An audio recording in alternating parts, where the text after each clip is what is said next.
Hey, good evening, everybody. Wow. If I would have known that we would have so many people chatting in the audience before the show even started, I would have invited Fish onto the show much earlier than 2 years after we started doing these Comic Art Live things. But maybe I'm going to have him back regularly. The inventor of the thigh gap is going to be with us tonight. But before I bring him on, I wanted to let everybody know, because I've gotten a few questions about it. I know that I told everybody that we were not going to do a Dueling Dealers episode tomorrow because of the big Comic Link auction and the weekly Heritage auction. And gosh, whatever else. Like Comic Connect was just last night, and they had the big show in LA over the weekend. So at any rate, Anthony really wanted to have a show tomorrow night. So I've already made other plans, and Mike's plans were to bid in Comic Links. So that's why we weren't going to have a show in large part. But so Anthony is going to host the show on his own tomorrow, a match against his wife, some kind of a domestic disturbance event. And I don't know how it's going to go. I might have it on in the background. So if it's a train wreck, don't blame me, but it'll be fun. You know, Anthony, he's going to host it all himself, except that Maureen and Gwen will be in the studio running the slides and keeping the timer in place to kind of keep him in line and following, hopefully, the round by round structure. But we'll see how well that goes. But as everybody says, they're here for the Fish tonight. So let me bring in Mr. Fish. Hey, how's it going, man? The inventor of the thigh gap. You know, my kids are watching in the other room. I'm sorry. Well, you shouldn't have I'll invented have to do some explaining later. You just show them a pic of Captain America. I mean, there's so many. We've seen so many over time. I mean, I know the reference might not be the same, but in practicality, it's still the same thing. It's all good. Thank you for having me here. Well, it's an honor, Fish. We haven't really gotten to hang out since we were doing those collector conversations. It seems like a very, very, very long time ago. I miss those. Those were actually outside of the Dueling Dealers where I could actually buy art. I think those are my favorite nights. I always thought that you should do a half and half Thursday night recap and collectors conversation, but it looks like your recaps already go for like 2 to 2.5 hours. There's no way to do a half and half. But those are my favorites.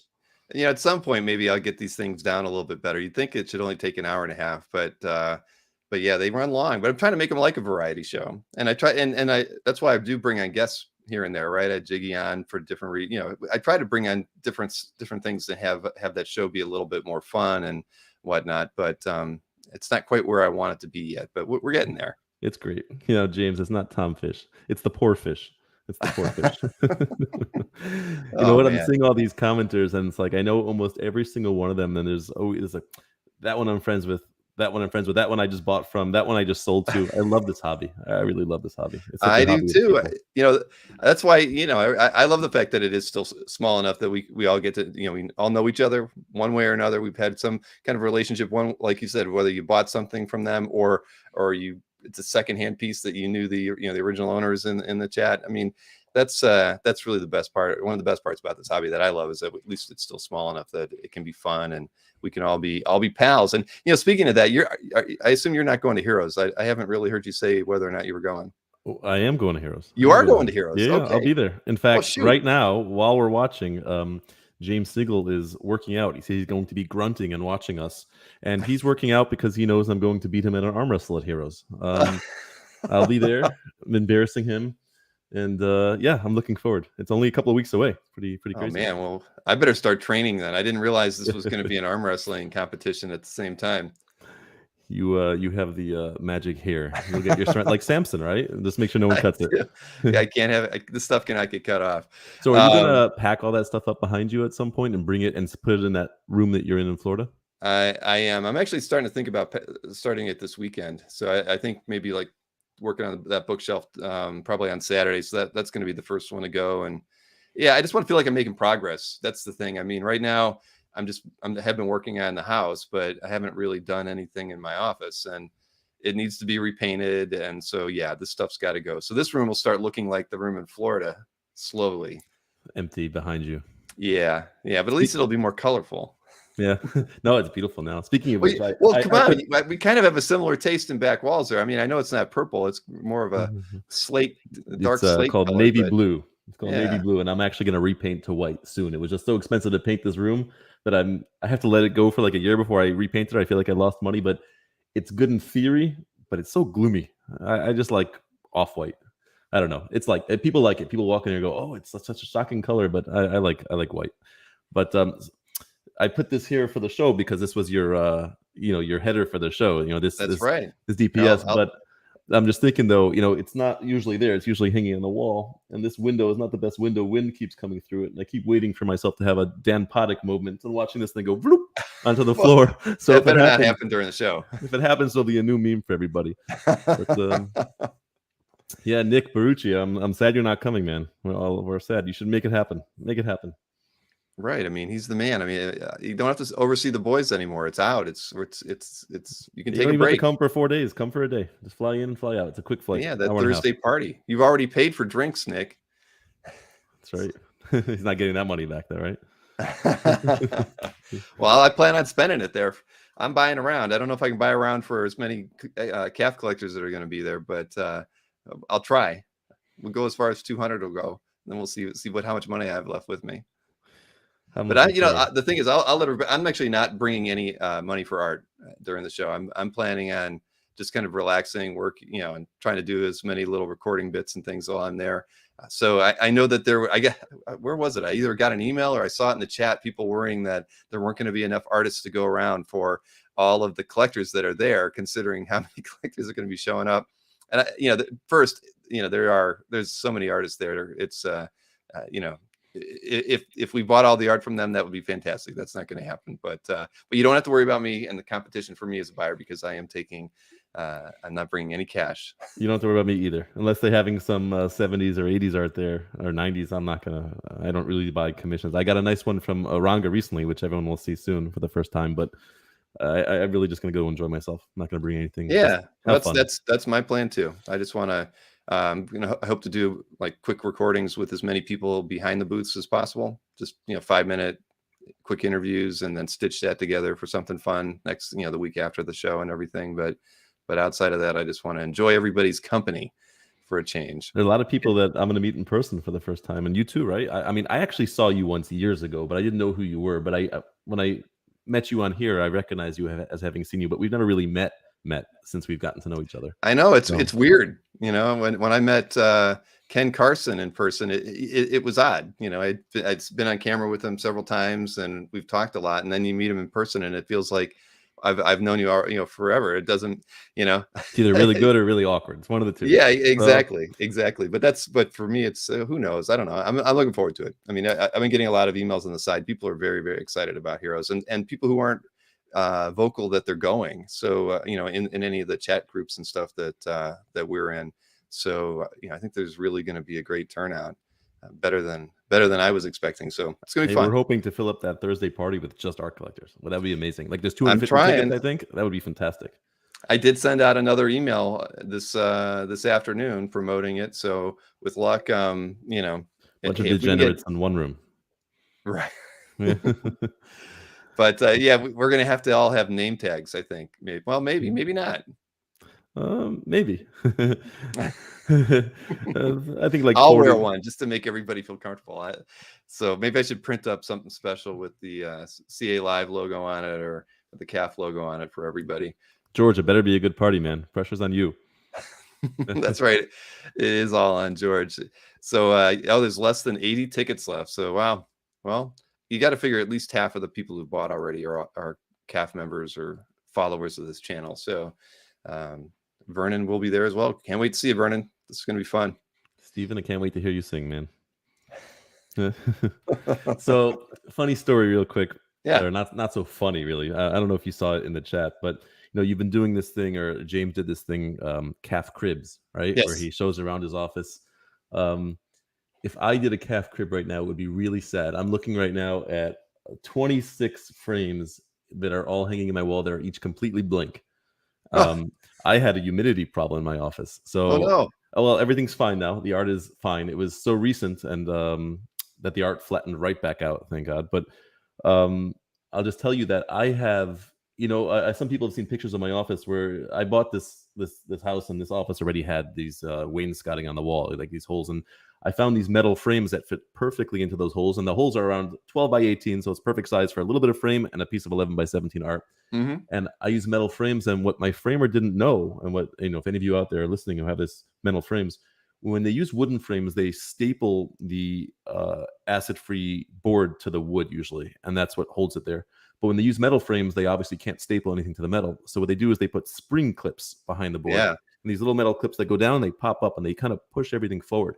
But what I didn't know is that those spring clips actually hold your art all around the edges, so the art can't move at all, as opposed to having some space in there because everything's being pushed all the way forward. And that way, when any humidity comes in and a page naturally is going to get a little bigger and a little smaller, it can't because it's being held all around the edges. So the only thing that can happen then is the middle buckles out. So there was one rainstorm. I don't have the best windows in here, as I mentioned before. Like Marcus said, there's a wind gap in that window. But I had one rainstorm, and all of a sudden the next day, a bunch of my pages started looking riffly, and I thought, oh no, I hope it's refraction. I hope it's a trick of the light. But I opened up, and no, they were like the sides were perfect because they were being held, and the middle was like popping out a little bit.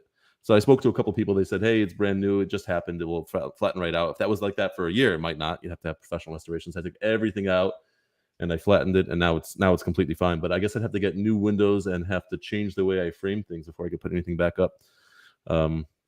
Yeah, this is a wooden frame behind me, actually. Both of these are wooden frames, so they don't have that issue. But if anyone out there has metal frames and your framer used spring clips, just a word to the wise, be careful. But now the spring clips, like, were they matted as well, or are they not matted? No, so the way it works is, when you slide in from the top, you slide in the piece of glass, there's the mat, and then behind the mat, there's a piece of art, or some people go double mat, but piece of art. And then behind the art, there's the acid-free board, right? Yep.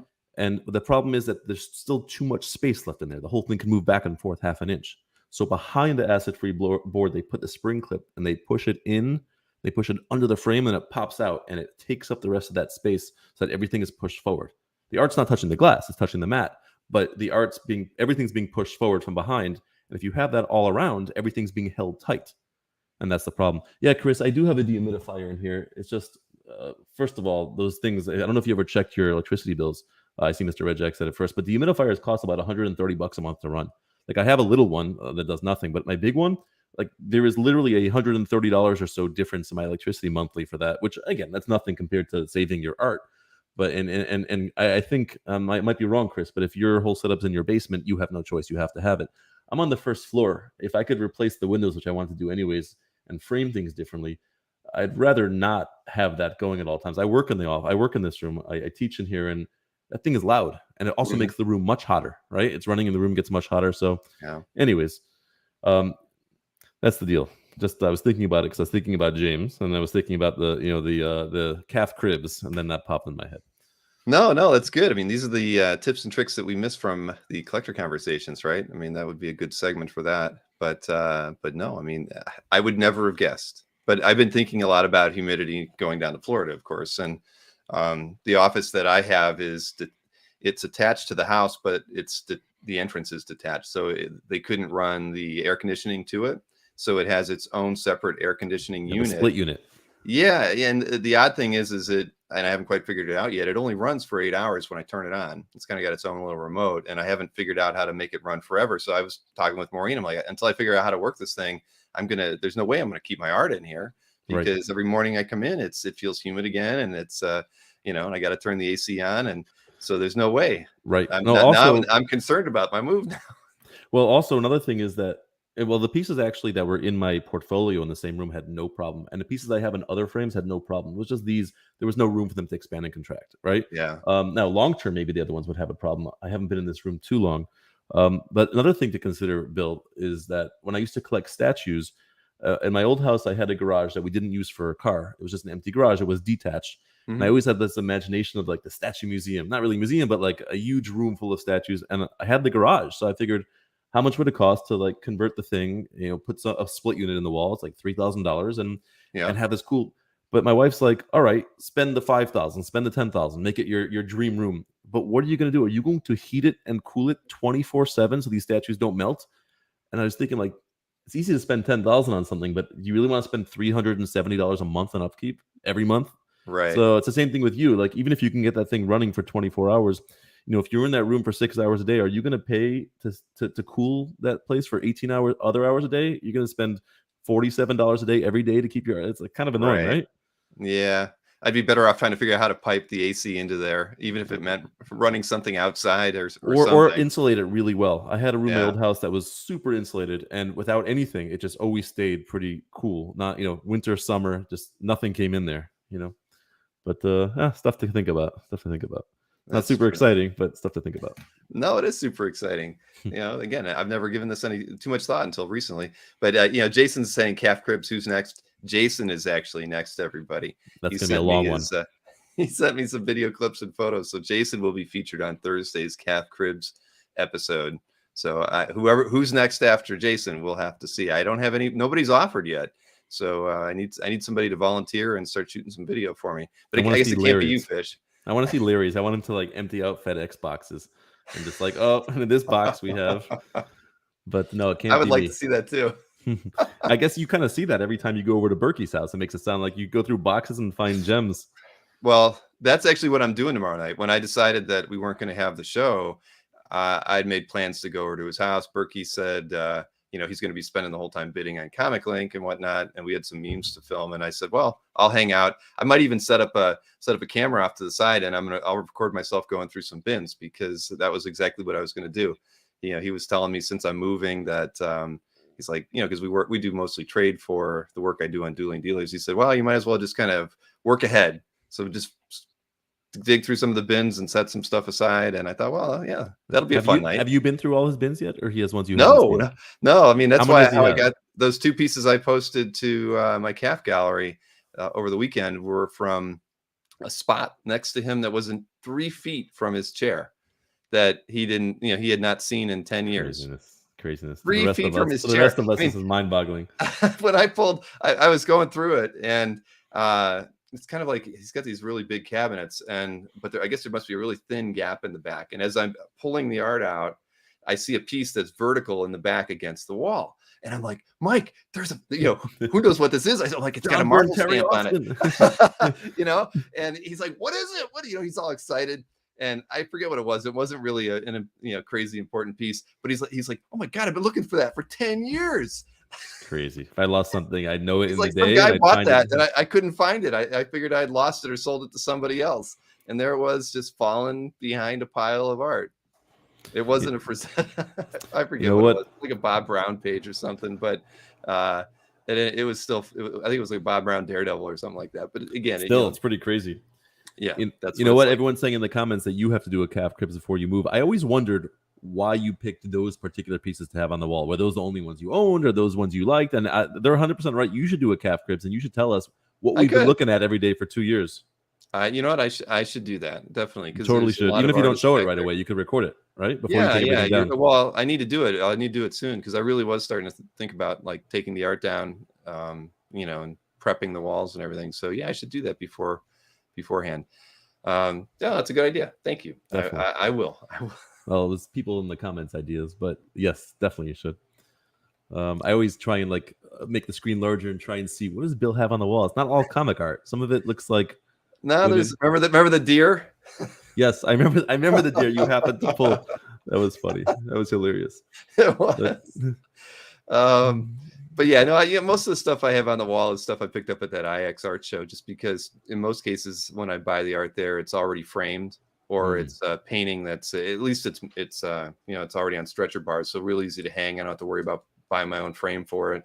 So that's kind of what I've put back there. There's a couple Bob Eggleton paintings and Ian Miller.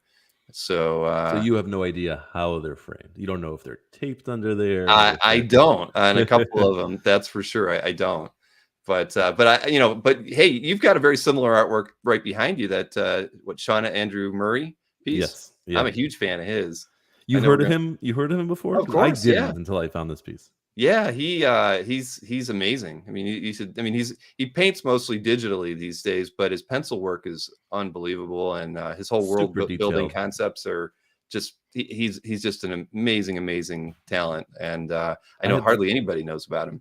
I had somebody over for a meal for the holidays this past weekend, and the guy came in my room and he's looking at the comic art, and it doesn't matter to him if you're looking at the $100,000 page or the $100 page. It doesn't make a difference. He's like, okay, ho hum.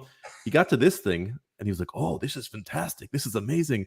and it's I guess it's more a fantasy piece or whatever it is, but you got to see this thing up close. I guess you've seen his art before, but it's super detailed. Like I don't know, it's beautiful. I really only collect the comic art of my youth, the nostalgia stuff, which is Marvel stuff.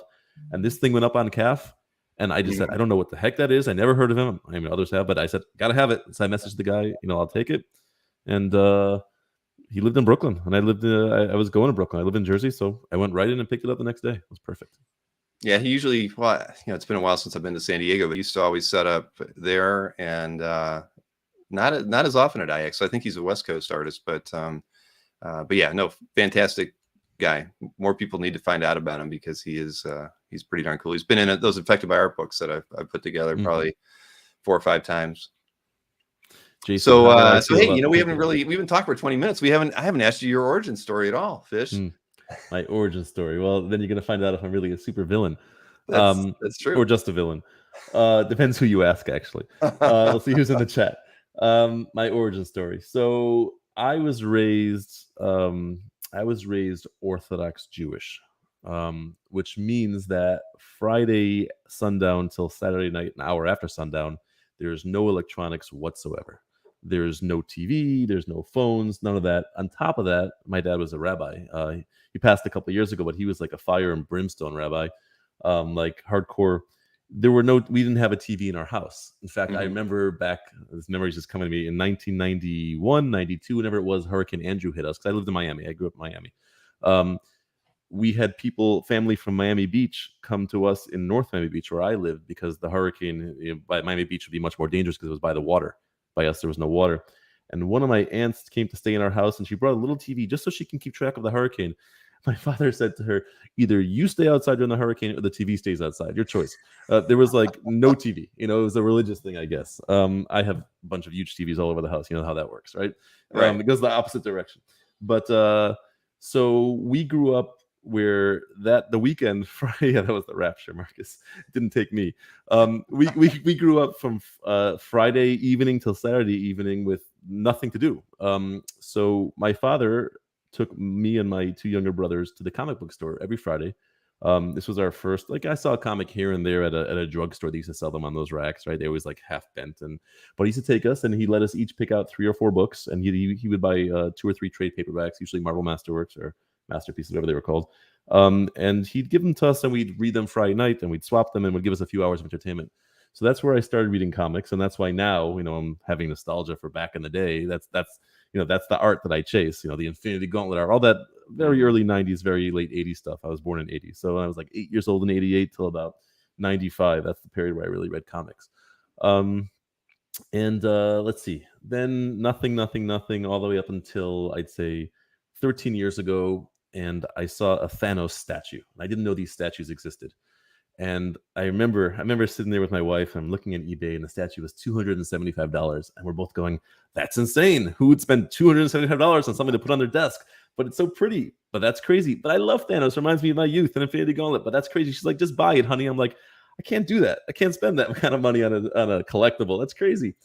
Anyway, so then I got into statues, right? So I came in shooting, right? And then I got into statues.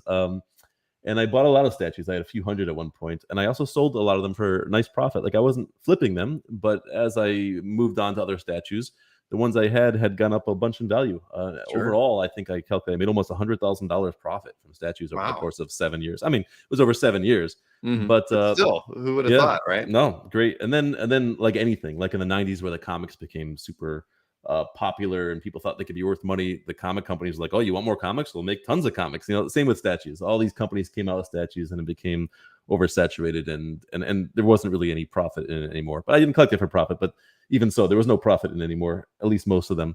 So I had those for a while. I had some comic books, but I don't really read comic books anymore. So it was I had some graded books I won in some raffles. And then at one point, I was on eBay looking for a statue, and I ran into what ended up being my very first piece of art. It was that What If cover with the Watcher on the front, doing the Marilyn Monroe. It was the silly What If, right? What if no one was watching the Watcher? And that was a book that I remember sitting on the couch with my father, him laughing at. I was showing it, and he was laughing at. Oh, there you go. And I was like, oh, I want that. And the cool thing about the cool thing about people coming into the hobby now, we're like, oh, the prices are so high. For people coming into the hobby now, they don't know the prices are high. To them, this is what comic art costs. So it was the same for me back then. This is about 5 or 6 years ago. The guy on eBay wanted $4,500 for this page. Now it's worth more than $4,500. It's John Romita Sr., so anything by Romita Sr. is going to be worth a lot now. But I don't think 6 years ago this was worth $4,500. I got him down to I think $4,000, but I'm pretty sure I overpaid for it at the time. It was probably worth $2,000. But I wanted it. I mean, that was the comic book I read with my dad. I had to have it. So I bought it. He actually lived in Brooklyn also, a different guy in Brooklyn. And I was teaching in Washington Heights at the time, out of college there. And he said, oh, I'll sell it. I'll take a subway out to meet you and bring it to you.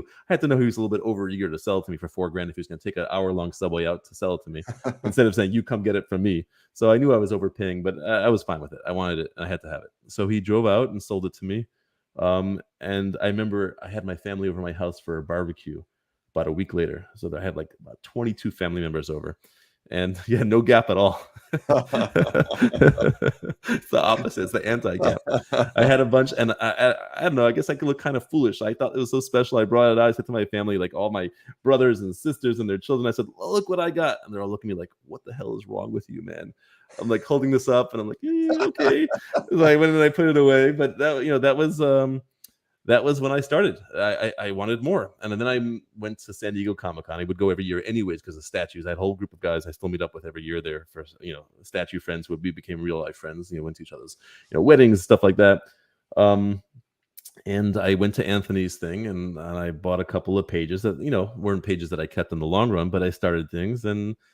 I'd see pages at other people's booths like Bashara or Moy and go, oh my God, $10,000 for a page. Whoever spends that is out of their damn mind, but then it's, how degeneracy works, one thing to the other. Listen, bottom line is we've been in a bull market for art ever since I got in, at least 6 years, right? So nothing has gone down. So we all look like geniuses. We're not degenerates if our stocks keep going up. If anything ever turns around and we keep buying and spending our money and things are going down in value, but we're still buying, then I think we'd become more degenerates. I'll probably still buy. I love this stuff. But right now we all look like geniuses, I guess. But yeah, that was my origin story. That's how I got into art. One piece led to another. My very first page was $4,000. So I kind of jumped in a big way. At least you really did. But hey, I got a question for you. Looking at this piece, are all those are those scratches in the background? And as for the air, is that standard for Romita Senior? I actually have everything over here. Like I said, everything was in frames, but nothing's in frames anymore, or most things aren't. It's in here somewhere. Here it is. I would imagine if so, it's like pretty textured. It's textured. They're scratches. Yeah, these are what you're talking about, right? This part over here. Yeah, exactly. Yeah. And just the air from the vent too. Yeah, it's all scratches. Yep. Yeah, and awesome. I love seeing Romita Senior's pieces. That he inked. It's so cool. You just don't see anybody doing that these days. Yeah, how brazen, right? To take a knife to your artwork, right? Oh, to do that to just for an effect. Somebody look at it today and just be like, I'll just do that in Photoshop. I'll just leave it all black and I'll work this out, differently. What? My son has a project due in 2 days. He had to make a model of a coliseum. We decided to make it out of clay, so I was helping him. So we spent like an hour today building the coliseum and cutting out little things. And he's like, Daddy, I want it to look like the coliseum looks like now. So I'm like, oh man, we pick like half of it's missing. So we took a knife and we're like, we just built this thing and we cut away half of it. And I was like, but yeah, who takes art they just made and starts scratching it up? But Jason's buying me milers. Yeah. Jason, buy me 2 new windows and we'll call it that would be fair. 7-year fish. Mikhail, I always called you Mikhail, by the way, and someone just told it's Mikhail. I don't know how I didn't know that all these years, but asked what's the most expensive statue I bought or sold prior to the OA. I have a few of the original Bowen bronzes. I got each of them at a really great deal. In fact, Randy Bowen himself sold a few in a heritage auction recently. There's more coming up in the current heritage auction. About a year ago, it was called the Randy Bowen collection. The whole story with Randy Bowen, but Bowen was the biggest at one point, and then he had a big divorce, and his wife Rocky ran the whole business. It was a messy thing. Not my business, not much I know about. But anyways, he liquidated a bunch of stuff and he held on to a few things. Some of the things he held on to were some of his bronzes. The bronzes only have an edition size of 100 each, and there's only 3 of them. But they say there's only more like 50 of each because they were $2,500 retail back in '97 to comic book store owners. So most of them didn't sell. he sold the Bowen Bronze Hulk for $45,000 in that heritage auction. In fact, Albert Moy told me he'd bid on it, and I have one. And I said, okay, I'll give you mine for 44. He's like, no. It's like 43. I haven't sold it to him just yet. But I have a few of those. I have 4 bronzes. I have 1 Hulk and 2 Spider-Men and a Captain. They're worth like 17 a piece, or at least they were in that auction. Who knows? But those are the most expensive ones I have. I didn't pay that for them. I actually bought the Hulk off Randy a few years ago for $6,000. That might have been my biggest expenditure in statues. Statues tend to go for a few hundred to a couple thousand. There are crazy ones, but for the most part, they're like that. They're a lot cheaper than art. And they're also, to me, a lot less special. They're not one of a kind, right? The art's one of a kind. It's published. You could always come out with a better statue. A lot of the old statues went down in value because there's a great Hulk statue, but now there's a better Hulk statue. And the whole point of the statue is the display. So if you find one with a better display, it's better. But if this was the page published in Silver Surfer 50, they can't make a new page published in Silver Surfer 50, right? It's impossible, right? So, yeah. Mikhail, the 4K was a lot to me, but I actually had, like I said, kind of saved up almost $100,000 to the side that I made profit from statues. So I didn't mind dipping into it for other collectibles. It's kind of boring when it becomes bill money, right? So, sometimes someone asks to buy something and it's not like, if I'm selling a bunch of things at one time and I can raise 20, 30,000, not for, obviously not top pages, they would sell for more, but I'll do it because then I could take that amount and buy something great. But if out of the blue, someone says to me, I want this page and I'll give you $1,800 for it. Even if I don't love the page and it's not even worth $1,800, it's like, it's a good offer I'm being given. I think to myself, what am I going to do with that $1,800? It's just going to go in my bank account. And tomorrow when the kid's education hits or the electric bill hits, it's gone. And I don't have the money. I don't have the page. I know it's a degenerate way of thinking about it, but yeah. So I spent that from statue money.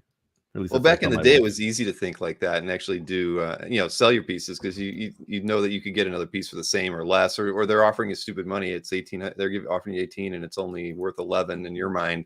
You're like, I'm going to take that 1,800 because I can buy, easily replace that piece. But nobody can do that today. No, the market's just not like that.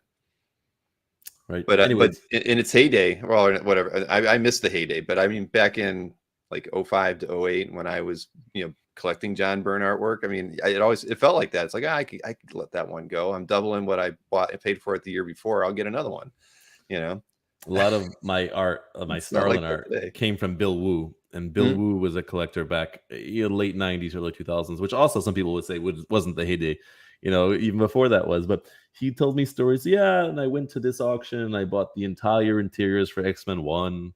And I went to that one and I bought all this. And I'm like, no one else was bidding. It's like there were 3 guys there and it wasn't online. That doesn't exist anymore. Once in a while you'll hear like whether it's a Hakes auction or whether it's something, a prop store auction. You're like, oh, this is a little bit more obscure. It's a piece I like. Everyone knows about it. At the end of the day, it's going to be bid up as high as it's going to be bid up. Maybe Heritage is the highest, but everything else, it's going to be bid up to the right price. You're not getting any bargains like back in the day. Right. Well, not for the choice material anyway. I mean, every once in a while, something's kind of gets through on maybe the weekly auctions on Heritage or the focused auctions over on Comic Link, or but yeah, it's few and far between these days. Doesn't happen too often. Not the primo pieces, like you said. No. I mean, Comic Connect's auction the other night. The pieces really realized that proper value. Yeah, at the end of the day, because you think, well, it's Comic Connect. There aren't going to be as many eyeballs on those auctions. But we were all thinking that, and we were all watching it. Right? Right. I was too. I went back and checked a lot of the lots that I was curious about where they were going to end, and they all ended higher than I thought they were going to end. And like Nick said, at the end of the day. Like Nick said, even there are guys out there whose job it is to buy and sell this stuff, the dealers, and even if we're not watching it, they're watching it. If they can get it 20% off, they'll take it. They'll keep it for a year. They'll make 40% profit on it. So yeah, the only way bargains start popping up is if prices start dropping, and even then, I don't know if they're bargains anymore. But hopefully the prices don't drop. But hopefully prices do drop. You don't want your collection to go down a lot in value. On the other hand, you want the opportunity to buy more stuff. If someone said to me, "Everything's going to crash. You'll be able to buy lots of stuff, but in 10 years, everything will be back where it was." Oh, for sure. I'm holding everything for 10 years, anyways, for the most part. But but you never know if it's going to come back, so it's scary. Dino, you're right. What's it? Oh, Dino. Yeah, dueling dealers. People do bargains. There are. I know people.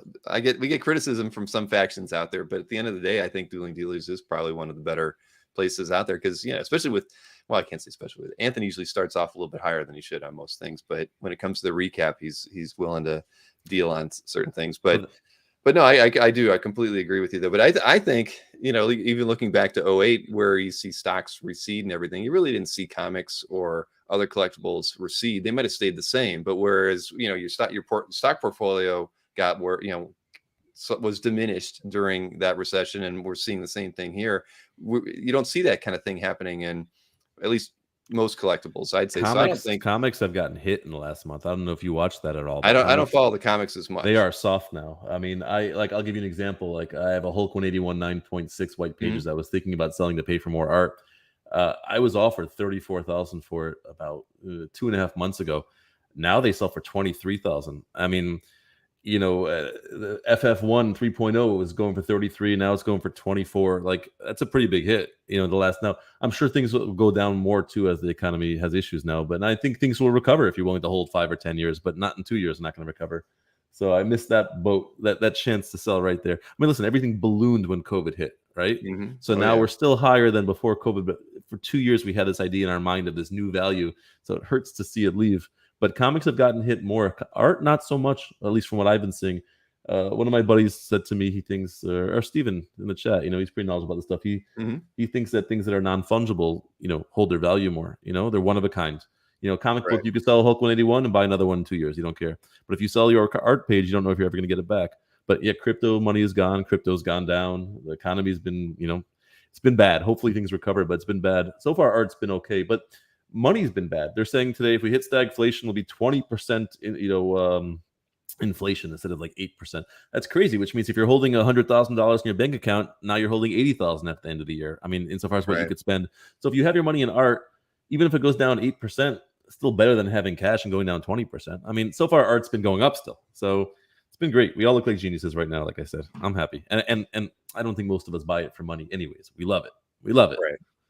No, by and large, I don't. I mean, you have to think about it. You have to think about is it worth it to have that, in your collection? Because you do want to get it back. And the older I get, the more I start thinking about, the kids and stuff that, will one day inherit. I think most of this, I want to make sure I'm making wise purchase decisions these days, but and not totally be driven by nostalgia or those sorts of things. But yeah, but I'm in agreement with you. We haven't seen the art market drop at all, and I was not aware of the comics. I just knew where the comics were at first of the year.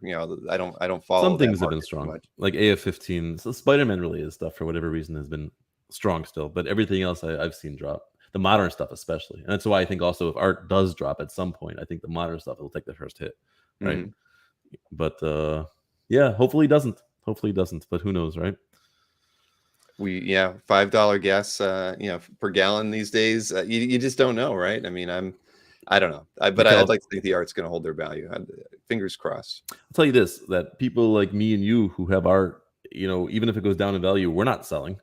A, we don't want to take losses, but B, we love it. We're not selling. But if I lost my job and my house is at risk, everything's out the door. When it comes to my kids and my wife and my house, let me put the different order: my kids, my house, my wife. No, sorry, Rachel, if you're listening, sorry. But the art goes, right. I love it, but it's it comes second. Jason's to the family. Bad. Jason says, I get enough bad economy news when he's at work. He's not sure why he's here.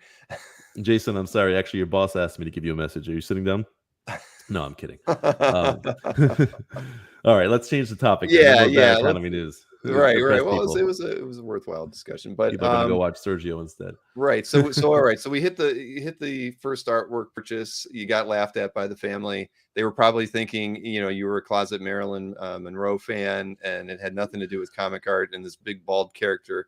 But how did you get over that, immediate embarrassment from your family, and then turn that into the collection that we know and love today in your CAF gallery? So two things. Number one, if you're a closet Marilyn Monroe fan, you're not doing too bad. That's a pretty nice closet to be in. But if they saw me holding the dude, the watcher with the skirt on, I don't think they thought I was a closet Marilyn Monroe fan.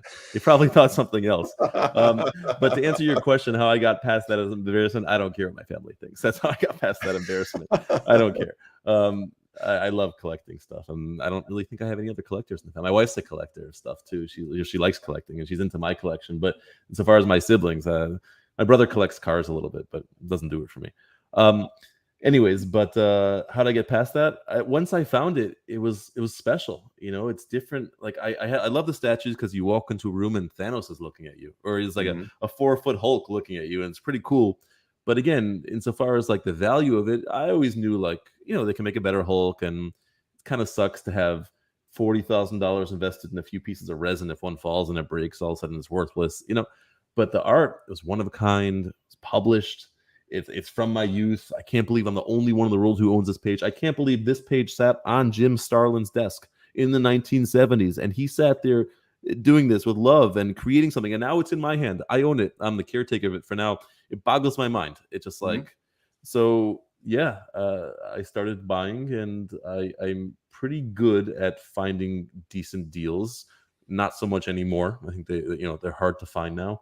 And by decent deals, I don't mean ripping people off either. I think making relationships and you pass something one way, someone passes something else the other way, and someone knows you like a piece, instead of sending it to auction, they'll give it to you and you save, so on and so forth. So I felt good with where I spent on most of my pages, and a few pages I overspent. I know I didn't. I'll probably lose money whenever I sell them, if I ever sell them, but I love them. So there's value in that also, right? Getting to see them every day. But yeah, I kept on buying, and thankfully my business that I'm in is, was doing well during COVID also. So I had some spare money. So the question is what to do with it. Not really a stocks guy. And anytime I get into stocks, I want like instant gratification. I'm not the put it in blue chips for 10 years. I want to buy options, and I want to buy short, and I want to see tomorrow it's worth double. So I always lose my money when I do that. So where am I putting my extra cash? You can leave it as cash, but then, that's kind of boring and also inflation. So kind of put it into art, a lot of it. Don't know how smart that is, but as of so far, I don't know if I ever said this before in the show. I hope I don't repeat a story, but my dad always had this. We were speaking about my dad before. He always had this one parable, and I said, so far so good. So far I'm doing well with the art. A guy jumps off the 100th floor building, and he's falling down. As he's falling down, the guy in the 40th floor opens the window and goes, "How's it going?" So so far so good on the art, with what we've spent over the last few years. I think we're all doing okay. But wow, look at Nick. Yeah, I think we're getting closer to drinks for everybody at the party on Thursday. Thank you, Nick, for his second $200 super chat to our channel. Man, Nick, it's you don't know how much I appreciate that, but it's all going to the party, that's for sure. We're all going to raise a toast to both you and George for all his hard work at organizing that whole event. But yeah, thank you, Nick. We really do wish you were going to come out, but we get it. You'll have to come out next year, though. You got to change his name on here to Nick Ballarucci. Come on, Nick. Oh man. So, well, why don't we look at some art? Why don't we look at more artwork here? We only looked at that one piece so far. I always wondered when you have guests, when you get to the point where you say, well, why don't we look at some art? You're thinking, this guy's boring as hell. Let's get to the art. No. Let's do it. Phil, let's do it. Well, we're just going to keep talking now. But no, we should look at some art. I just think it's a good time to look at art. People come here. They're not, the pitchforks aren't out yet, but typically when I wait too long, they start asking, where's the art? So Jason says there's a party at Nick's house. Art's at Wendy's. Let's look at some art. All right. Let's see. Let's get that first one in here. We kind of talked about this in the green room before the show started. Okay, so this is a piece that other than a couple people no one's seen yet. This is a commission Aranga just did for me. I haven't played many video games in my adult life. I was addicted to the Game Boy as a kid. Again, no TV in my house and no monitor either. So we were able to have a monitor for computer, but I played the Game Boy a ton. I was a big gamer, but ever since I grew up a little bit, I never gamed up until 3 years ago. I played a couple of games extensively, and this was one of them, Hollow Knight, Michael. Yep. And this is a scene from the game, and I wanted something from Aranga. I think he's so talented. And I sent him this scene. I said, can you draw this for me? And he said, oh, sure. I said, but I don't like color in my pieces. Like, you use an ink wash, but just black and white. And he's like, oh, I don't know how I could draw that without painting it. I said, figure it out. He ended up using like 11 different tactics and this and that. And he drew this thing, and look at this. I mean, just look at that ivy hanging from the top. It just, or whatever the trees are. It's beautiful. I mean, you have the Hollow Knight sitting on the bench over there. And then even if you forget about him, just the scene, the waterfalls in the background, it's gorgeous. This is going on my wall right behind me, right above this piece. It's just Aranga is a special talent, and you see him getting better and better with every piece he does. And when I asked him to do this, he was used to being asked to do superhero pieces only. And I guess Hollow Knight's kind of a little bit of a superhero on that bench, but this piece isn't really a superhero page. It's a nature page. And he's like, oh, this is going to be challenging. I said, do it. So he did it. It's beautiful. What can you say? Look at this. I mean, just gorgeous. I want to live in that picture. Aranga, you are amazing. He's undercharging too. He's got to triple his prices. So if you have the chance to get him before he blows up, which he is currently doing, you should get at it. But yeah, Bill, what do you think? You like it? Bill, you're muted. You muted yourself. I did. I'm sorry. I was opening a can of Coke. It's funny, I was opening a can of beer or something here. See, so. I teach on Zoom every night, so that's what I do. I teach, so I'm used to being the person in charge. So I'm like, I tell the students, you're muted, so I got you.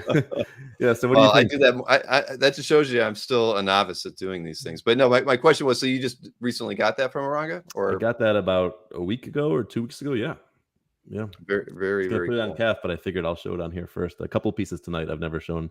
There's actually 4 tonight I've never shown, and that's one of the 4 in special piece. Yes, we are doing some unveilings tonight, I guess. Things that are on CAF. I thought about mentioning that in the show description, but I held back. Didn't know how important it was to announce that ahead of the show. But Aranga's thanking you as well. Nick, I have a test prep company. I teach LSAT courses. That's what I do. Oh, really? Yeah, for 18 years. Well, that's I wondered what it was that you taught, and that makes sense. I mean, there's gosh, that's you have to be doing well. I mean, everybody wants to make sure they do good on that. So, well, it got me a Silver Surfer 50 DPS. I guess I went to the wrong profession, but no, that's awesome. As Jill just said, curated the butts tonight. There you go. That's what we got. Butts. Yeah, I like curated the butts better than unveilings. Bill, you say unveiling, and I'm thinking of a gravestone, but. All right, curated the butts. It is curated the butts. No more unveilings. All right. Well, let's take a look at what else you sent my way to show off tonight. So this is interesting. I bought this on eBay a few weeks ago, maybe a few months ago. Actually, this is one of the pieces I know I overpaid for. But at the time, it was when George Perez was still alive. He was sick. This is a commission done by George Perez. This one, at least from the letter I got with it, is very interesting. He drew this back in 1973, it says on the back of the page, when he was an assistant to Rich Buckler, which is history I don't even know about. So I guess it's before he made it. And this is when, in 1973, Invisible Woman wasn't part of the FF. It was Medusa at the time. I definitely see some Kirby in there in the machinery on the side, right? Very, very Kirby-ish. I see some little bit of Buscema. Like, I don't think Perez had found his own style yet. Like, if you look at Perez's pages today, they look different from this. There are parts of it that are a little funny, like, Ruben once told me, don't make fun of your own art, you're going to devalue it. But I mean, I'm not planning on selling it. Human Torch's feet get very small back there, but I was like, oh, this is really cool. It's a pencil piece, and I don't usually collect pencil pieces. I mean, there's one right behind me, but besides that, but it's very finished, it's very dark, and I have another page by Perez, which we'll see later tonight, a page I love, but I love it, and I said I want to have it. And then when I got the note from the guy on eBay who sold it to me, he says he bought it from Perez at his house just 2 months ago this year, just like 3 months ago. So I was thinking, this is one of the first pieces that he drew, not in his life. He probably drew his whole life if he ended up being an artist. But, at Marvel, as an assistant to Buckler in 73, he wasn't his own guy yet. So one of his first pieces he drew at Marvel, and probably one of the last pieces he sold in his life. He sold it 3 months ago at his house to his friend, who then, what kind of friend? I don't know. He put it right up on eBay, but works for me. So yeah, it's cool. I like it. It's interesting. I don't really see usually Mr. Fantastic all brawny like that. But it's pretty, and happy to have it. It's gonna be tough to get George Perez pieces, and they're meaningful. I met George Perez a few years ago, and I didn't wait in line. There was such a long line. I was with my wife and my kids, so we're just kind of standing by the side, looking at the line, debating it. And of course, I had the kids. I'm not going to wait in line for an hour and a half when I have the wife and kids with me. Right. But he just looked up and he looked over and he waved at my kids and he smiled at me, and that was all. I didn't meet him. It didn't say a word to him ever. But I mean, he just looked up. He was happy. He had like 180 people standing in front of him. He had a day of arm killer in front of him. He just smiled at me and waved at my children, gave them a big smile. you could tell right away in his eyes he was a good person. Other people knew him, so they could talk more about him. But I felt good. I wanted to have some of his stuff. So, like I said, I have one other page, and I have this one. So I'm happy to have this one. No, I mean, it is cool, and it's a piece of history at the end of the day. It is interesting that he would have held on to this piece and not put it out there. I mean, I can't imagine why, but yeah, no, you're right. It's very early. It looks like a mix of different styles on there, and maybe he hadn't drawn Reed Richards too often. You don't picture him as being that muscular. I guess Reed could be muscular if he wants to be, right? Yeah. In theory, he could be. If you were Reed and you had the power to stretch, wouldn't you sometimes pump yourself up? Like, I wonder why artists hadn't done it more, actually. Oh, that's yeah. I guess that's one way to look at it. Sure. I don't know. Well, he always had the thing next to him. He didn't need to look big. It's true. But wouldn't it be funny if the thing came charging at him in an issue and Reed goes, "Oh yeah," and then he makes himself twice the size of the thing? That would have been a funny. Yes, scene. It would have. We're writing our own comics tonight, Fish. Hey, you know what? It's the Bill and Fish show. But yeah, this is cool. I was wondering, what your motivations were behind picking this one up, because I'm so used to seeing you have published pieces and whatnot. So I saw this in the set that you gave me, and I was like, "Why?" This is kind of the piece outside of the piece by Sean that kind of stood out as being, why did you choose to pick it up? Yeah, and his friend flipping it is your gain. I mean, at the end of the day, I mean, that's the kind of I like stuff like that. I mean, I like pieces of history, even if it's not the most desirable piece by other collectors. It's still a really amazing, cool piece of history. And again, that your story about George, I mean, that's you see that piece, you're always going to be reminded of George, and that and not even get a chance to talk to him, right? I mean, how awesome is that? Yeah, it's a big loss, George. I mean, like I said, I never met him, but it was nice to know he was around. But he made such an impact on so many people. I'm not a DC fan. I never really read DC, so I know his biggest is the Teen Titans. For me, it was Infinity Gauntlet. The biggest impact he had on me. But yeah, you saw the smile on him until the end, and you just hope that you could be as graceful when it's your time. That is very true. That is very true. Nick would probably say Crisis on Infinite Earths was more important than Teen Titans. But... Okay, there you go. Crisis. I didn't read that either. To me, they're pretty much equal. I don't know what either one is. And those are the only two that I read. So on DC, that's pretty much it for me. And only because of Perez. If it wasn't for him, I wouldn't have probably read him. Marcus, I always said if I had a dog, I would call it Chips. And my wife wouldn't let me have a dog. She doesn't like dogs. I always wanted one. So, but I always said I'd call it Chips. And anytime like I'm on one of these things and they go password remembering, what's your dog's name? I go Chips. But no one goes trying to get my passwords now. I'm gonna change that tonight. This isn't gonna be on YouTube forever, is it? Oh man. Yes, I do know you well, Nick. So let's see what else we got here. All right into the next George Perez. Yeah. So this is another one I think overpaid for. I think actually, and again, I know people in the chat are saying if you love it, you didn't overpay. I get that sentiment, and I think the same thing. That's why I spent the money. On the other hand, sometimes when you're paying over market. It's funny. I bought this at a comic link auction a year and a half ago, maybe now. I think it was actually last year around this time. Maybe it was 2 years ago. Anyways, whatever it was funny because you had a review show afterwards, Bill, and you had Moy on here and you had Berkey on here, and you actually did this. You put this page on, and they're both page was up on it. Yes, and they're like, "Who the hell spent that kind of money on this page?" And they're like, "What kind of idiot?" And I'm like watching the chat. I was like, "Oh man, I was hoping they'd praise it." But I knew I spent time. Listen, anytime you buy something from auction, especially an auction like Heritage or Comic Link, where everyone's watching it, if you're the winner, you are willing to pay more than anyone else in the world, right? So you are paying the most. But what actually happened with this is, I have two children. I have a boy who's 11 and a girl who's 9, and they're both like, we're a very close family. They're very into what I'm into. And we come in my room every day. They look at my art. They love it. So I had the Comic Link, the catalog, and this was in there. And my son Max was like, "Daddy, buy this page. I love it. I'm like, "Oh, you love it?" And he's like, "Buy it." I was like, "I might buy it, but if I buy it, it's not for you. It's going to be expensive." He's like, "Buy it."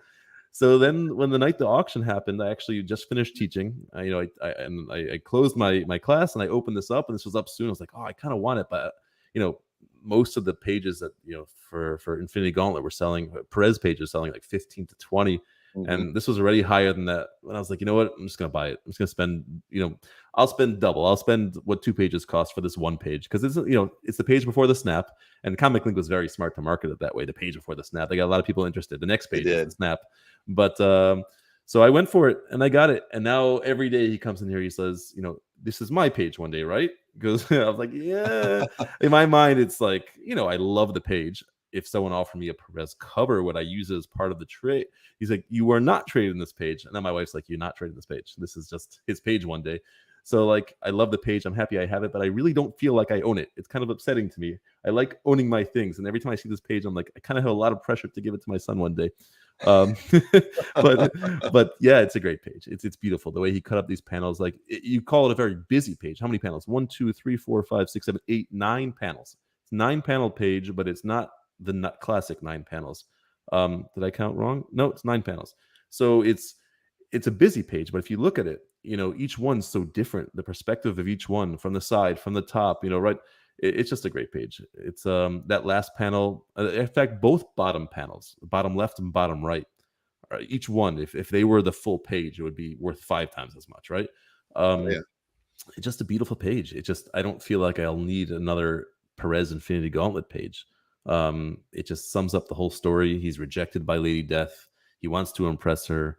Oh, didn't you say you were going to do something? Oh, yes, I'm going to go. I'm going to, it's just a great page. I love it. I'm happy I bought it. I have no regrets. It's probably caught up to what I paid for it over the last couple of years with the way the market is, but I don't care. It doesn't matter. It's not going anywhere, and it's really actually not going anywhere. I can't do anything with it, but it's a great page. I don't blame you at all. And you can't take anything Albert says with to heart. I mean, he probably wishes he had it when he said that. So well, Albert's got a sick collection. Albert's his personal collection is. I don't think he's jealous of anybody. But listen, I love watching him. I love the raw honesty that comes out of his mouth. He has no filter. He doesn't know how, and I love that. You watch guys like Berkey and other guys, and they have some filter, which means some lies, which is normal because everyone says white lies. That's how you get along in society. Albert doesn't have that.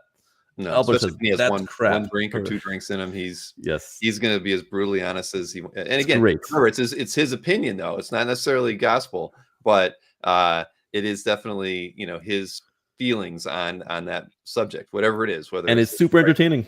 And if it turns on you once in a while, so be it. But I love watching him. Ask Nick about getting turned on. Having Albert be a little bit mean every now and again. Nick says it's all in fun. But he can. But I'll tell you what. Albert enjoys being on the shows. I know he comes off as if he's having a bad time, but when he and I have talked, I can tell. He enjoys being on the show. If he could be on a couple times or 1 time a month, a couple times a month might be too much for him, but 1 time a month, he'd be all into that. If I could figure out how to work him into it, he would do it. Didn't Albert used to be an actor? Well, he was in a movie, that one martial arts movie. Marcus knows. He could tell us all about it. So he likes attention. He can pretend like he doesn't, but he likes attention. Oh yeah, come on. When he's in San Diego, he's like the king, man. Behind with his giant wall of art. I mean, he just sits there with his leg crossed and chewing on some food always, and looks like he's not interested at all. But he's at home. Yes. Anything you want on the wall, no negotiating. He's like Conan. I know you've heard the story before. I guess we'll get to the piece later, but one of my pieces came from his wall indirectly, and I wanted it so bad he would not budge an inch. We'll get there. We'll say the story again when we get to that. Yeah. But that's the truth. I always joke about that. When I during Comic Art Live, one of the first ones, I picked up a Bruce Timm page from him, and I thought I was paying a premium for it, and it wasn't a page. It was a sketch, and just we're buddies. I asked him for free shipping, and he's like, hell no. That's so funny. I was just like, "Are you? I just paid you probably $150 more than that thing should have sold for, and you won't throw in $30 shipping." And he was, nope, no free shipping for you. No, that's Albert. That's Albert. Business and friendships are separate things. You know what? The first time I bought from Berkey, he actually by mistake, double charged me for shipping. So it was $15. So I was like, okay, no big deal. And I didn't know him yet. I was like, I'll just email him and told him you charged me twice by mistake. So I emailed him. He emails me back. He goes, no problem, buddy. So next time you buy a page, you already paid for the shipping. I'm like, what? I'm like, no. And I was like, you know what? I'll just let it be. It was $15. But did he remember that though? I haven't bought from him since. Oh. But no, it was nothing. But yeah, Albert's a trip. I enjoy Albert. Yeah, no, he totally is. And I'm sure he will be on the Heritage recap that we do in a couple weeks from now. So more Unfiltered Albert for everybody. Looking forward to that. Unfiltered Albert. You just named a new segment. Albert Unfiltered. As Albert would say, next. Oh, here's my big reveal. You went right into it. All right. No one's seen this page except for a couple of people. This is the very first ever appearance of the Grandmaster. That bottom left panel, if you Google first appearance of the Grandmaster, that is it. That panel right there. Top right is King, which is beautiful. Little cap on the top left on the bottom. But this is the and he's not on the cover, Grandmaster, Avenger 69, Sal Buscema, and Sam Granger. This is the first time he ever appears anywhere. So the Grandmaster was, if you want to go to the movies, he was played by Jeff Goldblum, right, with the melt stick. But insofar as character-wise, I mean, Grandmaster was the final villain in the Thanos quest, that the final person that, Thanos got a gem from. Speaking of Thanos quest, right? What a crazy take by Brian. But that aside, yeah, I love the cosmic characters. And I'll tell the interesting story in a second of how I got this. But I saw this page, and I was like, holy crap, this is the first ever appearance. And on the back, you have a sketch done by Sal of Grandmaster. Unclear if that was him drawing Grandmaster for the first time before trying it out in the front of the page. They're very similar. That's what I was told, but who knows, right? Who really knows when the first time he practiced drawing him? But yeah, I mean, King, Grandmaster, and King also so huge these days. I was holding this page, and I only got this 3 weeks ago. This is my big page. This is like, I'm happy for the year. I'm sure I'm not happy for the year, but I'm telling myself I'm happy for the year. I'll tell the story now.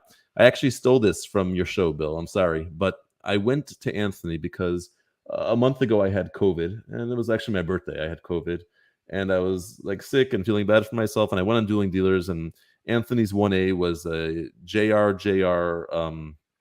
Princess Leia, a side bun. Yeah. Oh yeah. I don't collect Princess Leia. I don't collect commissions. I don't know why the hell I wrote Claim 1A Anthony.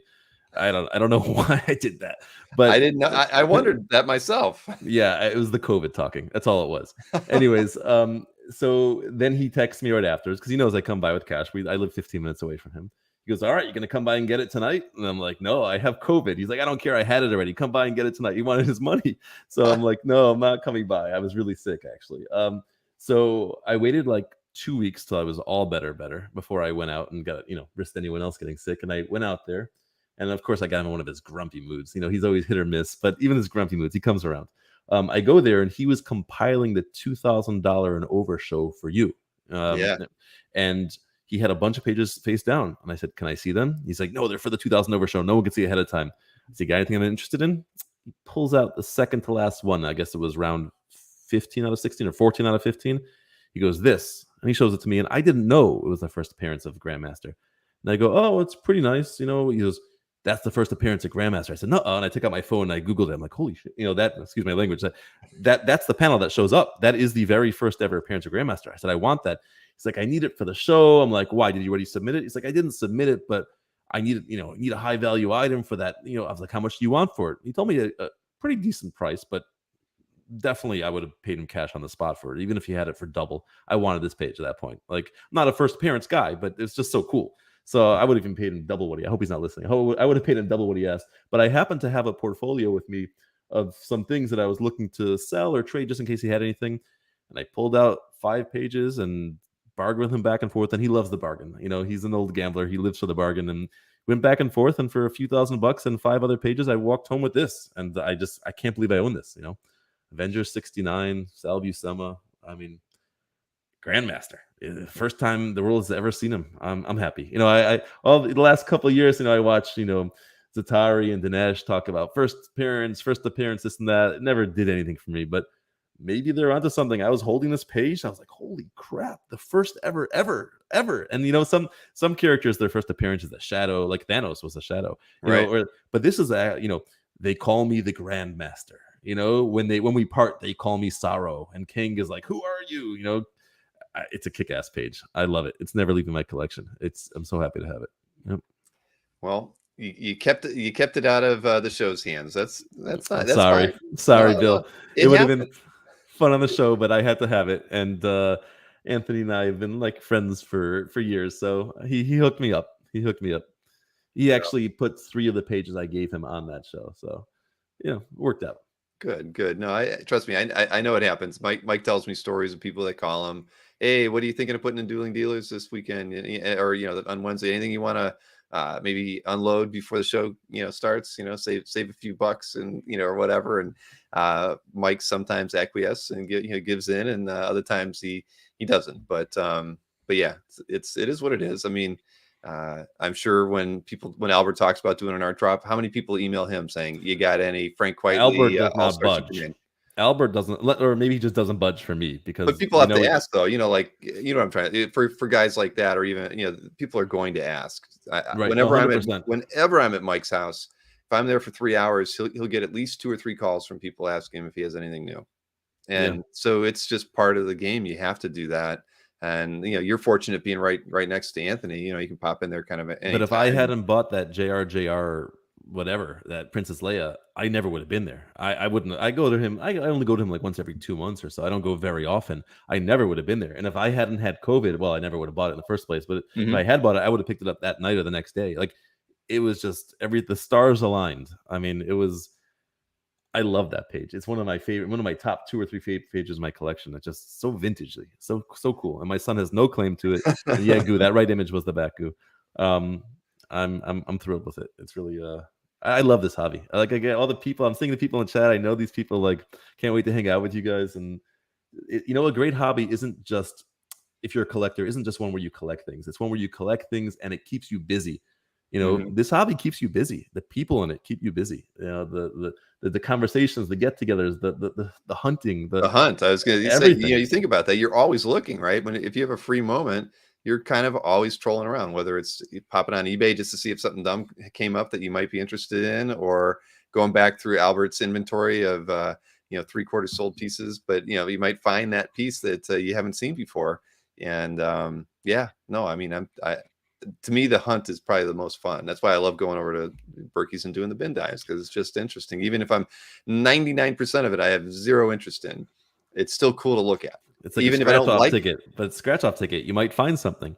That's very, very the only true. problem with the hunt being such a great part, and is the best part, is it stops the minute you get a piece. So you finally get something, and instead of appreciating it so much, you put it to the side and you start the hunt again, right? Because the hunt is the addiction.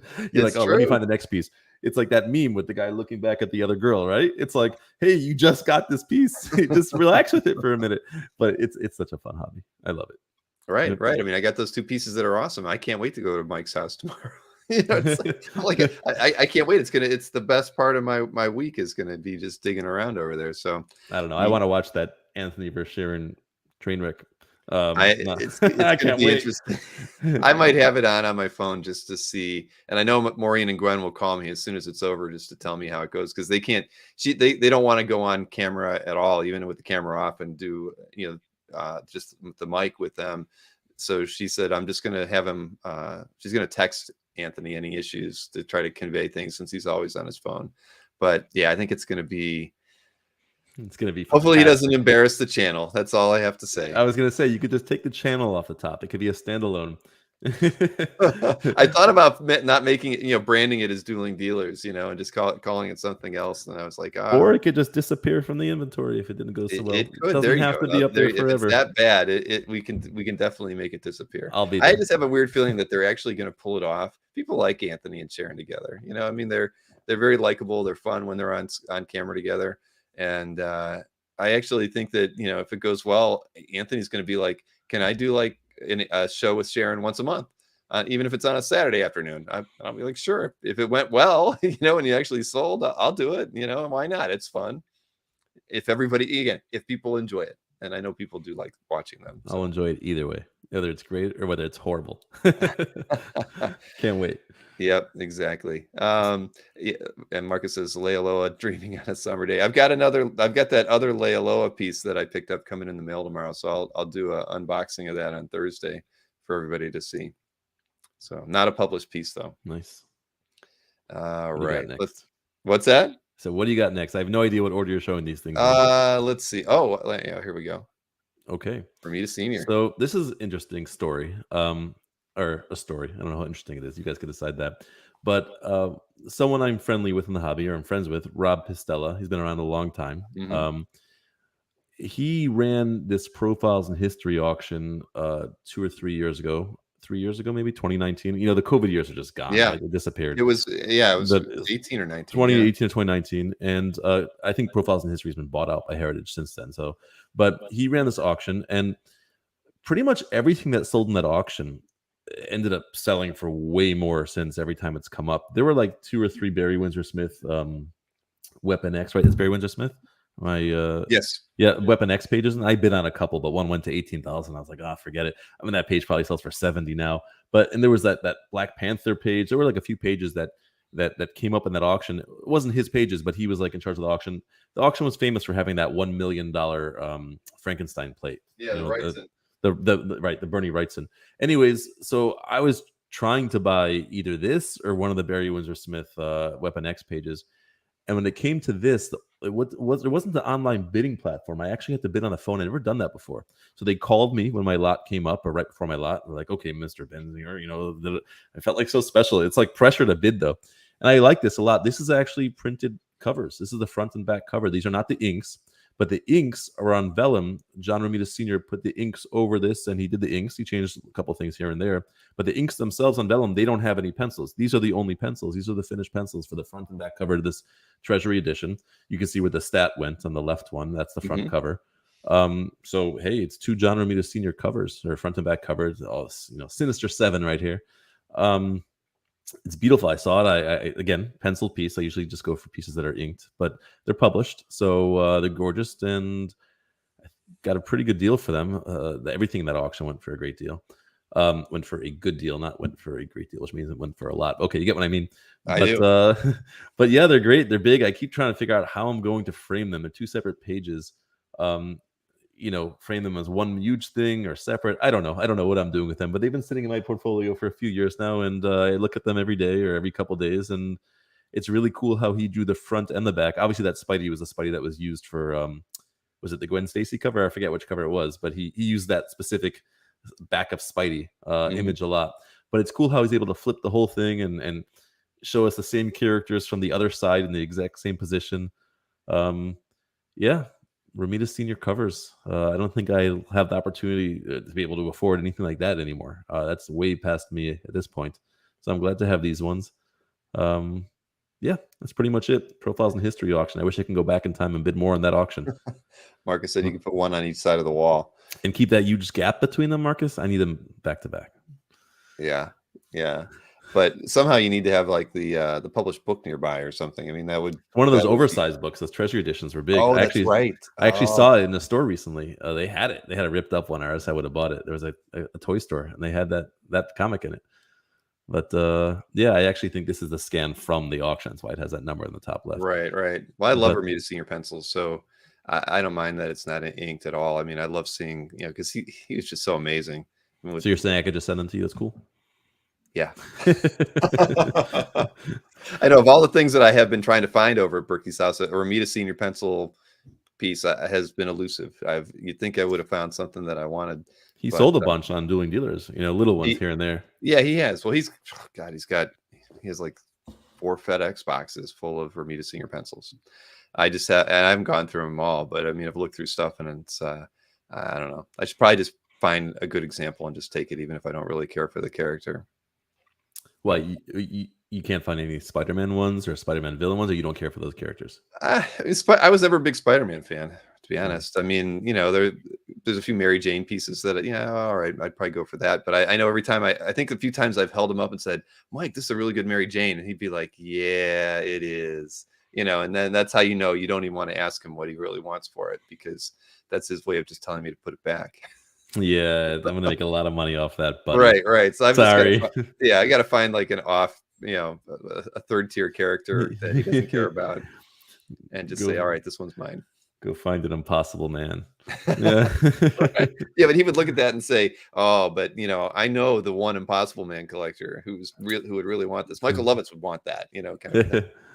And I'd be like, oh, shoot, that's right. So the dealers always be dealing, Bill. Friendship only goes so far. Yeah, exactly. It doesn't matter how close pals we are. No, he's There's always an angle. Somebody said that to me the other day, and I'm like, no, he does. Mike gives me no breaks. He's always looking to squeeze as many pennies out of me when we're talking about the art. I mean, even when I showed him that Spider Woman, he's like, well, there's that other Spider Woman collector who would probably pay me double what I'm saying that's worth. I'm like, that's probably true, Mike. But I'm your pal. I work my butt off for you, and it's only worth this, and that's a fair offer.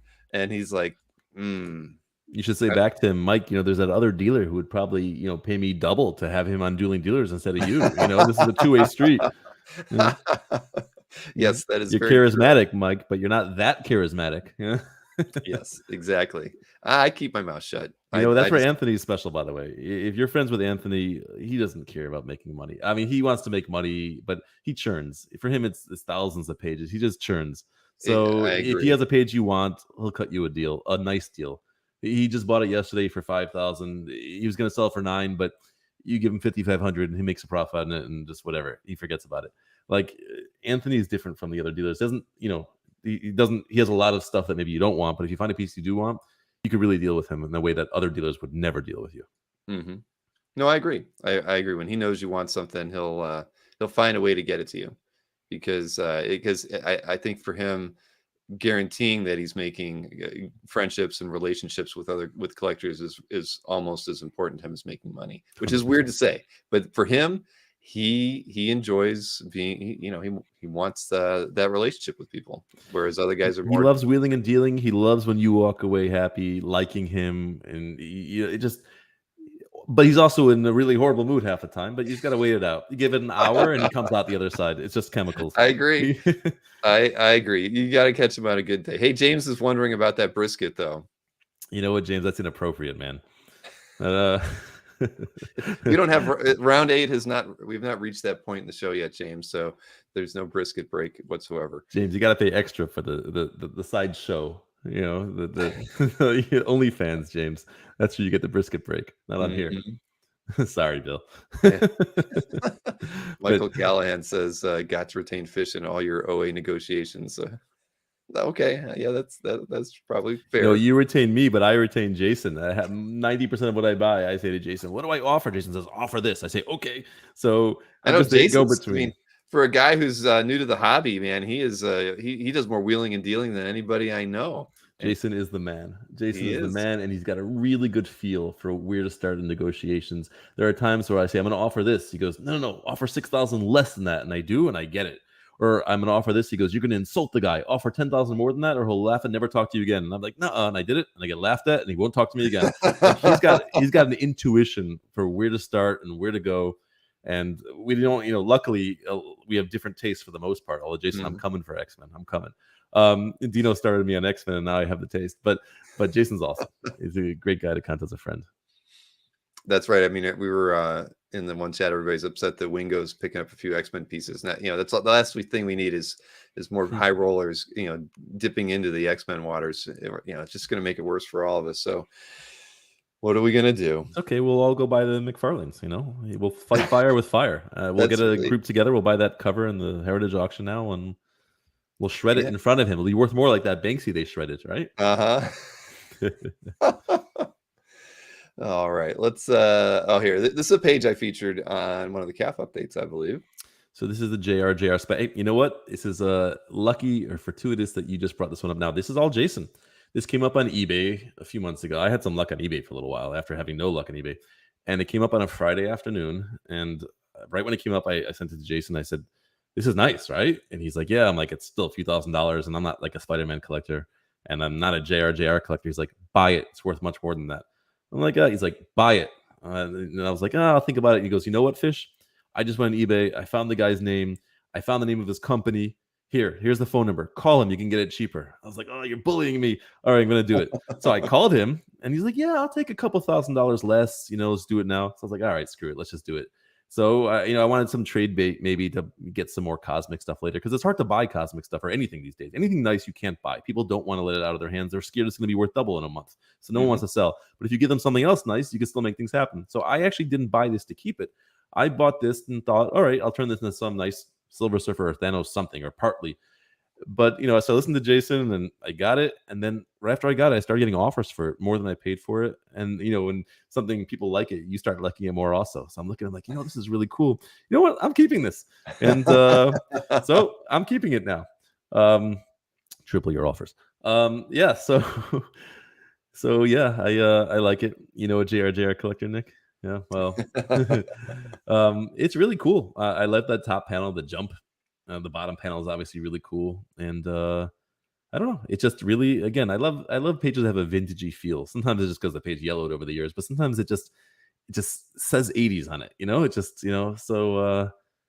No, this is I mean, I love this piece the moment I saw it. I mean, even the fourth panel with Spidey's arm breaking the panel there. I mean, it's everything about this, or the fifth panel. I'm sorry. It's just it's a beautiful page, and it's sure the last panel really makes it, but everything about this page is perfect. And again, I'm not a Spidey fan, but man, I love this page. There's a few pages on tonight that I only got because of Jason. That's the great thing about this hobby. If we went through who and what for every page I got. Some of the pages I just picked up myself, but most of the pages like that Grandmaster, that was like Anthony really hooking me up. Like he really could have. He knows I love the Cosmic. He knows he could have charged me so much more. He knows it. It's not like he didn't know, and he didn't. He really hooked me up on that page. I'm always gonna be thankful for him for that one. But like, every page tonight, there's different reasons why I got them. Most of them are someone that's in the comment section or someone out there in the hobby that I'll tell you the stories as they come up. But it's just relationships, and it's so much fun. I can't wait for Heroes.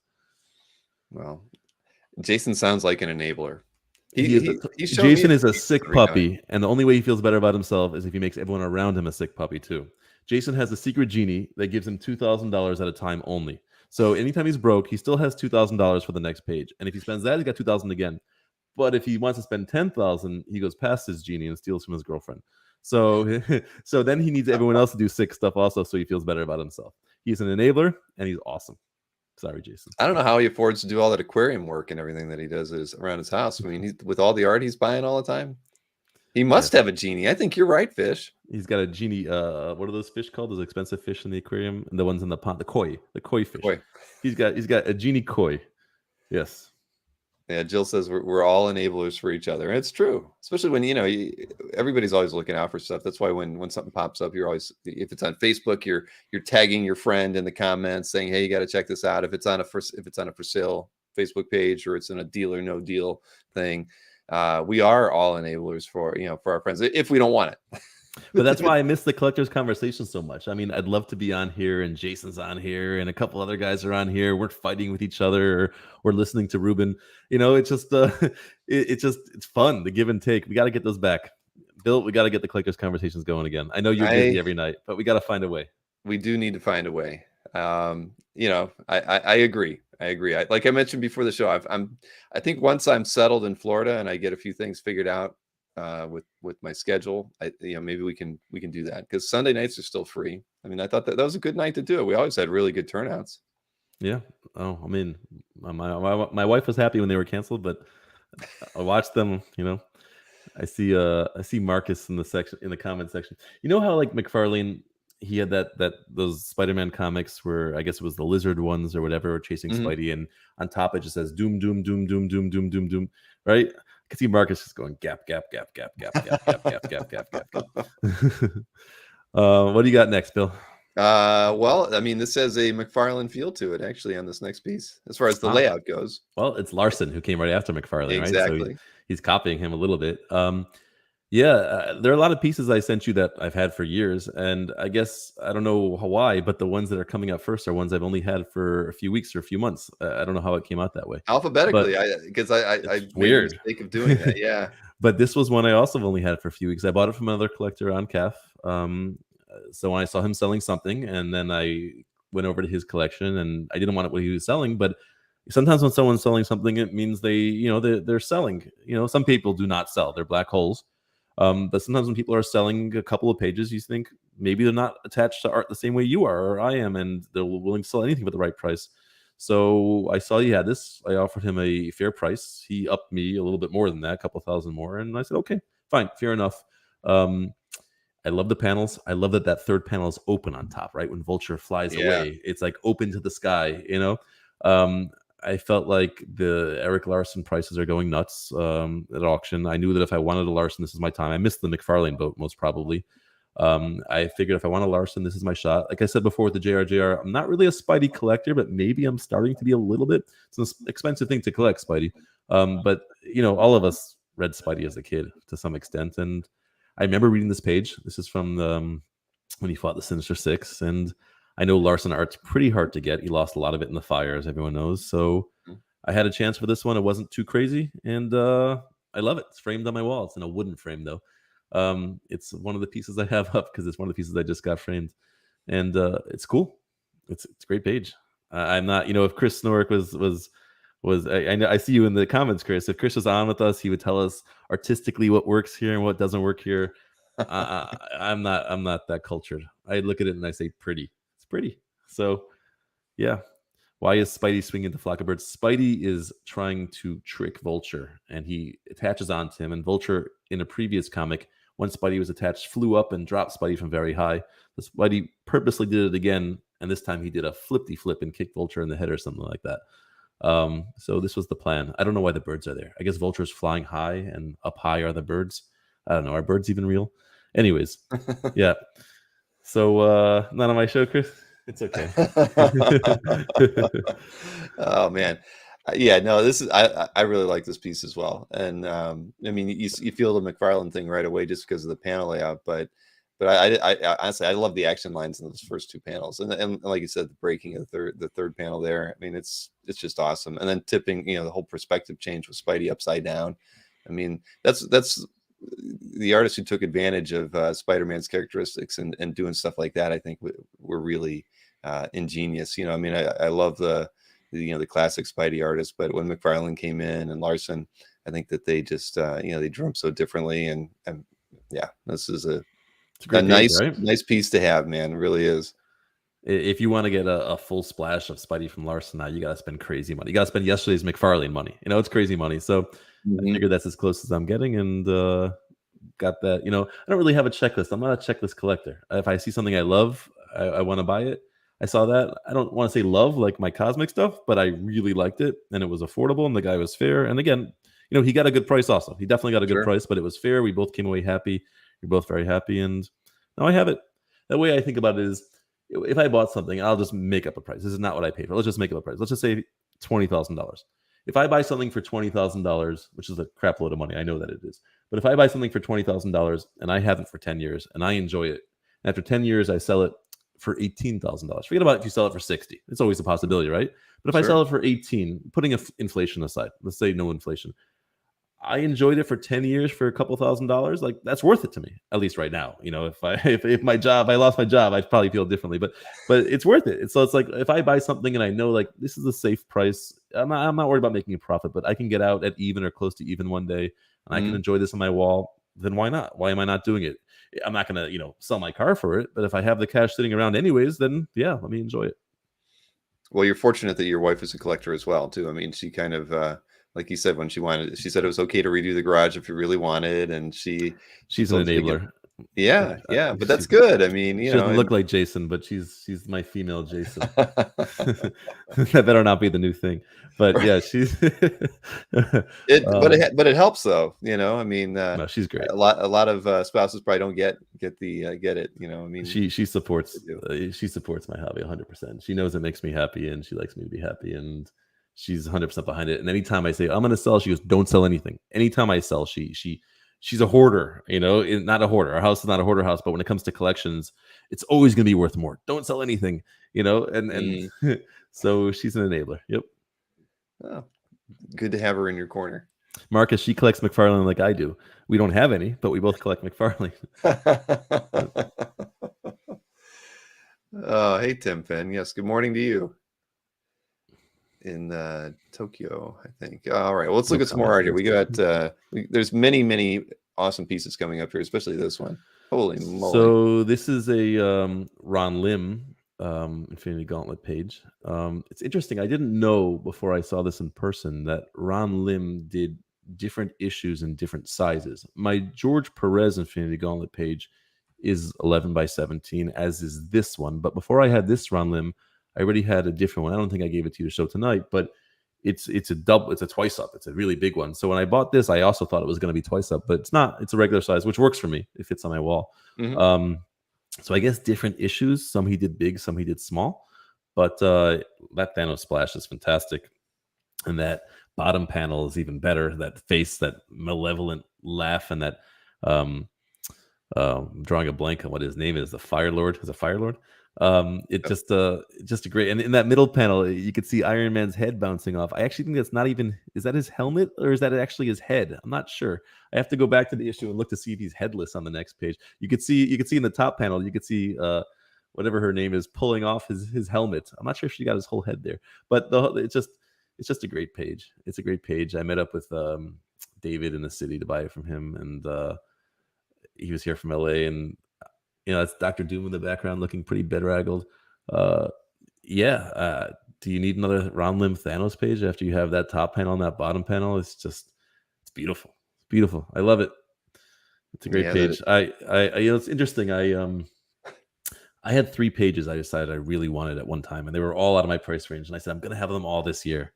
And one of them was this, and one of them was the Silver Surfer page that that everyone saw in the John Buscema. And the other one I have not been able to break free from the guy who has I won't say, but he's on here all the time, and we chat once in a while, but it's not happening.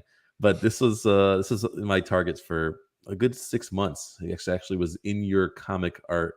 What do you call the CAF Con? The Comic Art Live? Comic Art Live, yeah. Comic Art CAF Con. Come on, CAF Con. But this was in Comic Art Live, and it was a certain price. And I spoke with him, and we went back and forth, and eventually he sold to me almost 6 months later in person. So it took a little while to get it, but love it. Yeah, but in those 6 months, didn't it increase in value or in cost?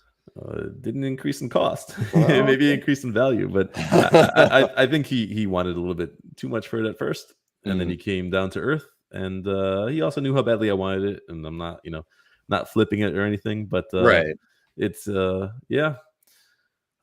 sometimes it's important that the pieces like that go to somebody who really, really wants it.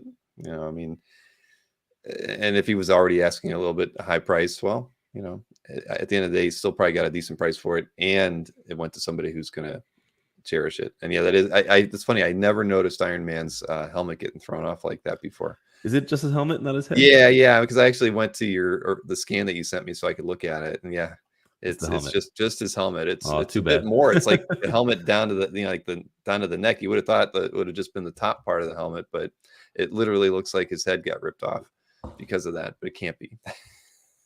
It's funny. Anyway, nice score, and I'm glad that at least you got to see it first on Comic Art Live. I don't know, CAF Con.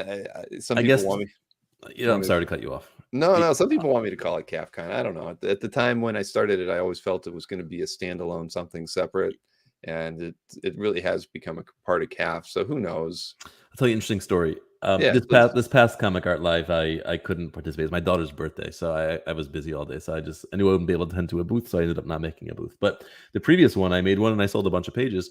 The most expensive pages I sold, I'm not going to name any names, but somebody emailed me who I've never heard of before. Someone who's a head of a law firm in the city, like a partner. And she was like, I want that page. I'm like, I saw her name and I saw the email address. I'm like, wait, that email address. And I Googled it, and yep, head of a law firm, someone you would never think is a comic art collector. I won't, like I said, I won't say who it is, and there are people watching and lurking that we have no idea. It's not just us, and spending a bunch of money on pages, and it's fantastic. It's great. A lot of love out there for these pages. So maybe CAF Con doesn't say enough about what it is. Where Comic Art Live, people know it's comic art, and that brings in casuals in a way that CAF Con, which maybe if it's snappier name, but it doesn't say what it is. What's CAF Con? To a casual, that's not something they're, Right. So, well, that's why I was trying to rebrand it in a lot of different ways, but you never know what I'll do with it. But I've seen that same thing. I've had people email me similar things, and I've looked up domain names all the time when I get contacted, and I can tell you I've gotten emails from law firms, in the past, not but inquiries about purchases and trying to understand how CAF works, and they're new buyers, and you look, and they're like principals at law firms. I mean, again, how many times in the last year? Probably 3 or 4. So you're dead on that. There are these people out there that are never going to share their CAF artwork on CAF. We know that already. More than half the users, or at least half the users on CAF, don't have CAF galleries. They don't want you to know what they have. They don't really want you to know too much about them. But they're out there and they collect. Yep. Exactly. Well, Con Air, caffeinated. Yeah, I know. Well, I think we're going to stick with Comic Art Live for a little bit longer. So, because I have ambitions, to do something in Orlando. Yeah, I see that thing every once in a while. I have like it's that drafty window of yours. It's a bug came in from the window and is flying around. This is like that vice president, the bug on his head. This is like one of those moments. As long as it's flying. Oh.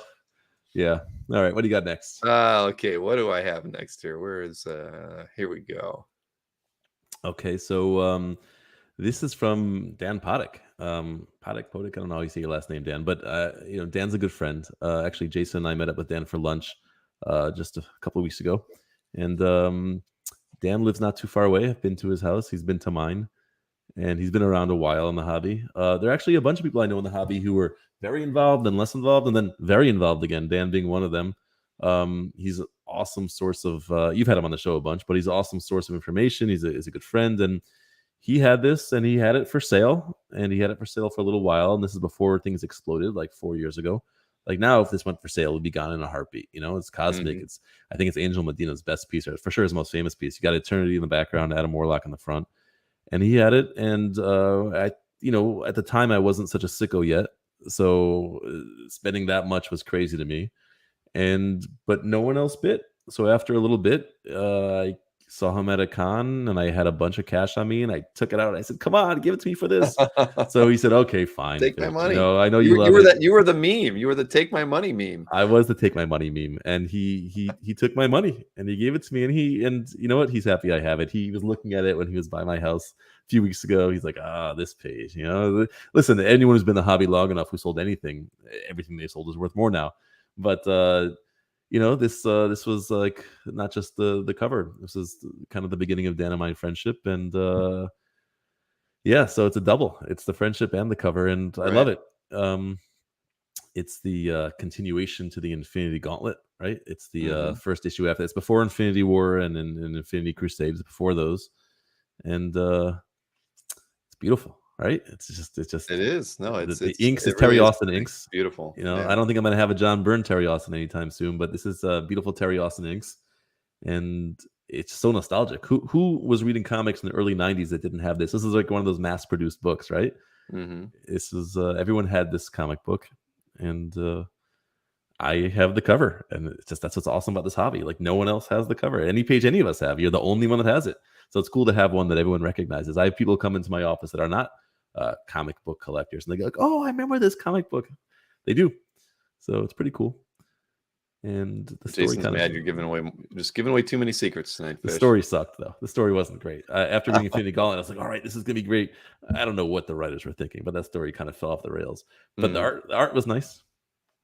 No, well, congratulate. I agree. Dan's a wealth of knowledge. I mean, he's been in like you said, he's been in and out a little bit, different times, but he's been in more than he's been out, and he's been in it a long time. So yeah, he's got a lot of great stories, and he's referred a few people for me to interview in the past as well. I mean, it was because of him that I first interviewed Dino.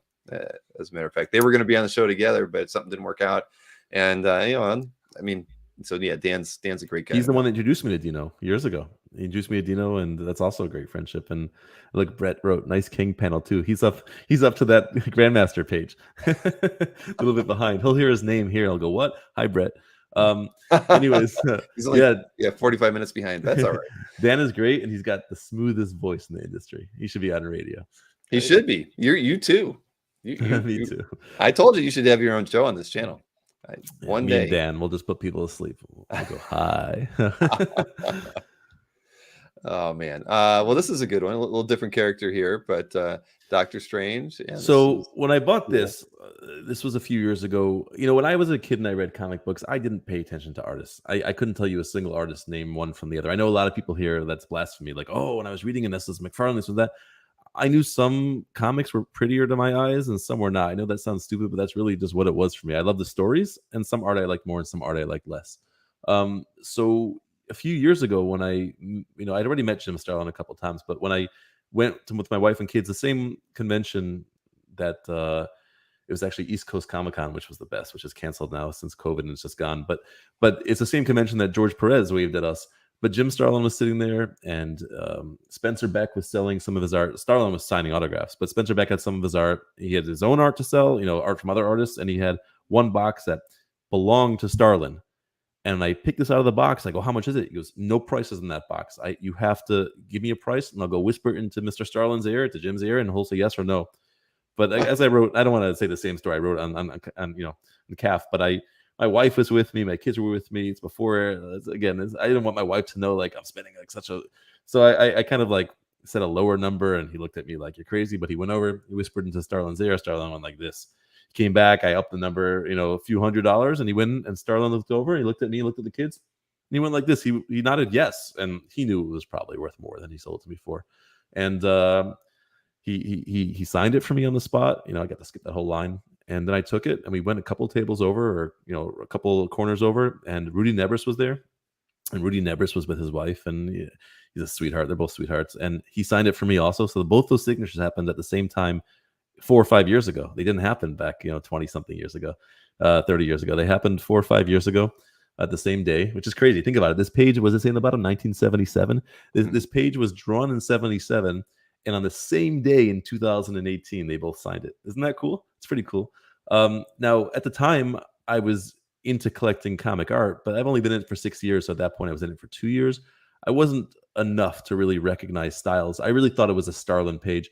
Looking at it now, after seeing a bunch of Starlin art and a bunch of Nebris art, I think it's more of a Nebris page, right? It has Nebris's shading to it, right? That whole style.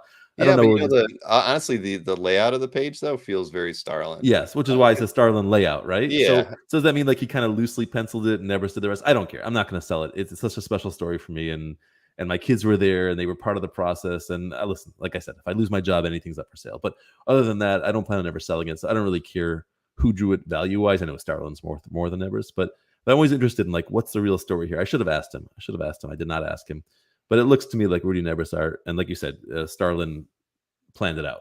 But it's beautiful. It's funny, when we saw the preview for the new Doctor Strange movie. Did you see the new Doctor Strange movie yet? I did. So they show in the preview, and then in the movie you see for a second. I'm not going to do any spoilers. Don't worry. They show that one sorcerer that's like a pig, right? Like he's a boar. And I saw that, and my son saw that. He goes, "Daddy, they have that character that's on your page in the movie." And they go, that pig Doctor Strange in the background over there that's trapped. And I was like, oh my gosh, what if he goes mainstream, that character? But it wasn't really him, I don't think. And either way, they didn't really go much into it. But anyways, yeah, this was a fun pickup. It was a fun pickup. It was a family situation. I'm sad East Coast Comic Con is gone. That's a fun con. It was always a lot of fun, and love this page. No, this is really nice. The one thing about Starlin art, I mean, and I love Jim's work, but he always always had like those flat planes. When I look at that bookshelf, it's just weird to put it like straight face on, but that's like very common in a lot of the design, in his art. Like he'd always have these, and it's like part of his signature style. I mean, I if you go back and look at anything that Jim's done, where it's inside of a building or whatnot, you'll see that a lot, and it's just odd. That's why when I see this, it's like Starlin had at least the layouts as part of it. I do agree with you though; it is definitely heavy on the Nebris side of things. But the fun thing, back to what you were just talking about, is you were at a show, they both were there. You actually had the opportunity. You could have asked them anything you wanted about those pieces. Nobody else gets to enjoy anything like that in the hobby like we have the opportunity to, and it's really how much we put ourselves into the situation to talk to the creators or the writers about these things and understand a bit more about it. It's totally different than the average collector buying comics or whatnot. It's just the best hobby. It's the best hobby. It is. There are artists. I had a question, and someone in one of my groups would say, message him. He's on Facebook Messenger. I'm like, what? And I message him, and like 20 minutes later, I get a reply from someone that I've been reading since I was a kid. I'm like, I can't believe this person replied to me. But I guess they're just regular people like us, but not. I don't know. All right, we're gonna look at that piece that is right behind you now. Okay, so I don't think we'd spend too much more time on it. I know you have a lot of Yeah. pages, but it's gorgeous. It's cool. The guy I picked it up from is on CAF. I forgot his name right now, but he only collects colored painted pieces, which is the opposite. I don't have really any colored pieces, painted. Um, so this stood out for him as one that didn't fit his collection. On his wall, he's got, I didn't see it, but I saw pictures of it. He didn't let me inside, but he's got salon style, all these paintings and all these vintage frames. Looks really cool in the picture, and they're all fantasy art. He doesn't have any superhero art. So this one was not painted, so he wanted to get rid of it, and I had no idea what it was. I have no idea what it's worth, but he didn't have it up for much. It was like $1,200. Again, that sounds bad in any other world. $1,200 is a lot of money to some people, so I'm not going to say that's not a lot of money. But insofar as what we're spending these days to have a decent page, it was like $1,200. I said, that's gorgeous. I'll put that in a frame, put it on my wall. I don't know what it's worth, but I'll look at that for the next 20 years. Yeah, I think it was the same day or the next day we met up, and he handed it to me in person, and I love it. And I think from all the pages in my room, that's the one that strangers give the most attention to, which hurts a little bit because it's, there are pages I spend a lot more on. But so far as the art, I get it. It's super finely detailed. This scan doesn't do it justice. It really does. I know people say that all the time, but I actually included on CAF a darker scan that I got from the artist's website. And this is my own scan because it was a better scan where you really could see all the details. It's gorgeous. And I'm not sure who is driving that whole thing. Is it the guy on top of the monster, or is it the seahorse inside that aquarium thingy? I'm not sure which one's in charge. But it's cool. It's very steampunkish. Yeah. Chris says he likes this one because it's a stretch for you, Fish. It is a stretch. And Eric says he likes Hollow Knight, so I guess he's also back there somewhere. Yeah. Well, Brett realized he was back as well. He's catching up, I think. And we know Steve loves this genre of art. So no wonder that he appreciates this piece. He's probably seen Sean's work before too. But yeah, if you ever get the chance, Google Sean and check out his website. Check out his website because the colored pieces. I mean, they are done digitally, but man, he's got like a Brian Stelfreeze approach to colors. I mean, everything is vibrant and pops. I mean, I have that one. I have the colored version of that. I took from his website on my CAF. Mm-hmm. So if you go to the CAF, it's on there. It's gorgeous. Yeah, it's gorgeous. He uses these bright yellows and. It's just, yeah. He's amazing. All right. Well, we've praised him more than enough, but a very nice guy too. I've met him several times. So let's see here. Oh, here's a fun one. This is a fun one. This one I bought this year at Heritage. I don't really buy too much at auction. A little bit here and there. I tend to not love being the highest bidder on something. If it's something I feel like I have to have, I'll do it. But otherwise, I don't always feel great about being the top guy in the world at spending, but I know people do, and then they look great a year later when it's worth much more. But it's just cool to see, Marvel's first family just being a family. And other than Mr. Fantastic's arms stretched out, one of them's a little bit wooden and stretched out, but stretched out, there's nothing fantastical over here. Nothing fantastic. Everything's just regular, right? Family playing, and it's just. It's the calm before the storm, right? Page 1 of the comic, and look at the header, the possession of Franklin Richards. Exorcist. But I saw it and I was like, this is heartwarming. This just reminds me of a time that I don't think I ever actually lived in, but it's just a simpler time. And I was actually talking to Mark Levy a few weeks ago, and he has a splash, also a title splash from a different Fantastic Four book, also done by Sienkiewicz and Sinnott, but maybe 5 issues later or something. And we look closely because that one was hard to see. And in it, Frank Richards is wearing the same shirt, same Spidey shirt. So he actually wears that shirt in a lot of issues. I got a free little Spider-Man in there. Everyone who's seen this has told me, oh, it doesn't look like Sienkiewicz at all. And I know what Sienkiewicz looks like with his New Mutant stuff. It's like kind of a crazy style. Does not look like this. This was early Sienkiewicz, but I didn't have any Sinnott in my collection either. I really like Joe Sinnott's work. The only page I had of his, I sold when I was buying the Silver Surfer, so I wanted another one, and stayed somewhat affordable. So I decided, I'll go for it, and it's cute. I like it. I think Sue looks very much, Bill Sienkiewicz. Definitely the way he's drawn the figure, and I can see. I don't think Sinnott thinks like overpower it that much. Is that white out above Spidey's head on the shirt there? What do you think? Yes. They actually had? Yep. Okay.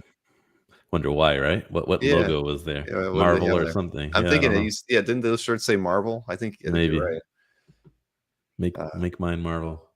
Yeah, I I like it. I really do. I think it's great, and it's those kind of stories or parts and stories that people don't appreciate. If it's not a fighting battle page, or you don't get to have Franklin possessed on the page, so it's not a good example from that story. But yeah, these are the fun moments, like that X-Men piece I posted recently, where it's just stuff going on in the mansion. I think that stuff great. is great. I That's love what it. made them our family, right? It's Exactly. That's how they were part of our youth. We saw them in their good times and their quiet times, not just in the crazy times. That's why, a bad movie, you don't care for any characters, but these characters, we care for them, but we care for them because of times like this. Right. Yeah. All right. Now another piece behind you.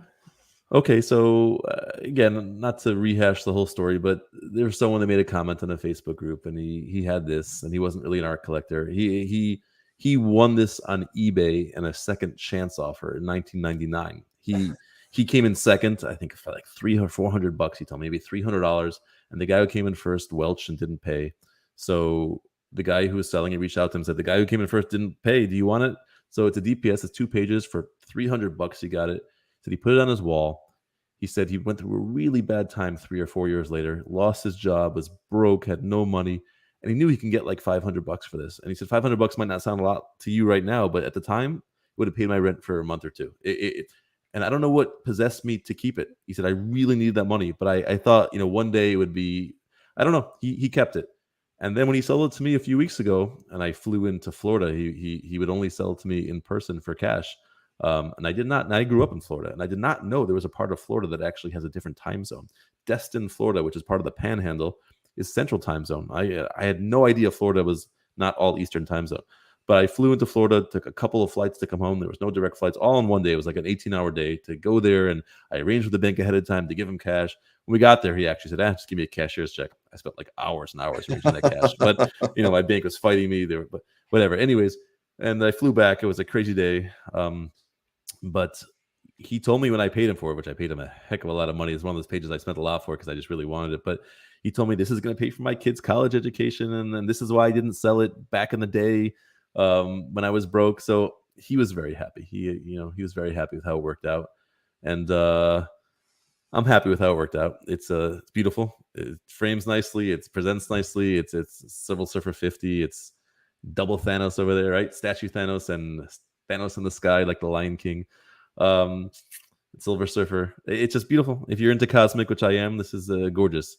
So some pages hurt a little bit with how much I had to spend to get them, and this is one of them. So every time I look at it, I still feel the hurt. The hurt goes away with time. Eventually, I'll forget the hurt of how much I spent, and I'll just appreciate the art. I'm not fully there yet, fully there, but yeah, it's beautiful. Wow. I mean, I remember you kind of told me some of the story on that. I think it's, sometimes you have to go that extra mile to get the piece that you want. I mean, how often does the seller say, I can only do this in person? That's usually, it might be if you're a half hour away, maybe an hour. But yeah, well, he wasn't part of the community. He didn't. I mean, he was part enough to know that what he had was worth a lot of money. Which, listen, by all means, if money's going to his family, he should get what it's worth, and he did. I think. I didn't get a deal on it. I think it would have gone for more at auction, but everything goes for more at auction. He would have gotten less at auction probably for what his take would have been. So we both did okay, I guess. But he was part enough to know what it was worth, but he's not part enough of the community to actually know anybody. So if someone's been around and seen me around for years, if I send them a check, they're not nervous to scam. But if someone doesn't know anyone for that kind of sum of money, I can understand. Ballpark Dr. Farrow was under $1 million and over $1. Oh, sorry.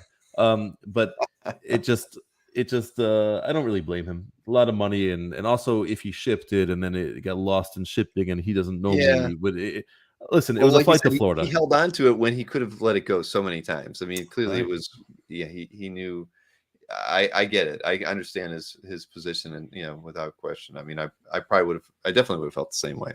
I might have agreed to fly to you. Like Tatiana with that X-Men piece that they were offering. She's like, I'm going to hand deliver this piece to whoever buys it if someone gets it. Well, the reason he didn't want to do that is because at the time, and again, in the end, he didn't take cash. He took a check. He took a cashier's check, which he watched me have written up. He stood next to me, in the bank. But he thought he was going to take cash for it, and he didn't want to fly home with that much cash. And he used a small bank, a small credit union was his bank. So he didn't have that in New Jersey where I live. So he couldn't fly to me and deposit the cash. So he needed me to come to him. So I didn't want to fly with that cash either. So that's why I arranged it at a Bank of America. So I literally flew from here to Destin, Florida. It was beautiful there. It was freezing here. It was winter, but it was beautiful there. I got in an Uber, went straight to a little Bank of America, middle of nowhere. So depressing. In the Bank of America, met him there. He brought those 2 pages in a big floppy, oversized desk calendar. He had them in there. I said, you know what? I said, I know he didn't pay you for them yet, but let me just put them in this portfolio I brought. You hold the portfolio. Just get them out of that freaking calendar. And he put them in the portfolio. He just dropped the calendar on the table when you first walk into the bank. We went over to the cashier. They were expecting me because I had called ahead of time, a few days ahead of time. My bank had called, and they did the cashier's check. And then afterwards, we left, and I took an Uber straight from there back to the airport, from there to Atlanta, from there home. I didn't get any chance to enjoy Florida at all. When I finally arrived back home, I had a voicemail. The voicemail was from Bank of America from like 3 hours earlier. Hey, Mr. Benzinger, you were here earlier today. We found a calendar on the desk. Was that yours by any chance? Do you want us to keep that? I didn't even call them back.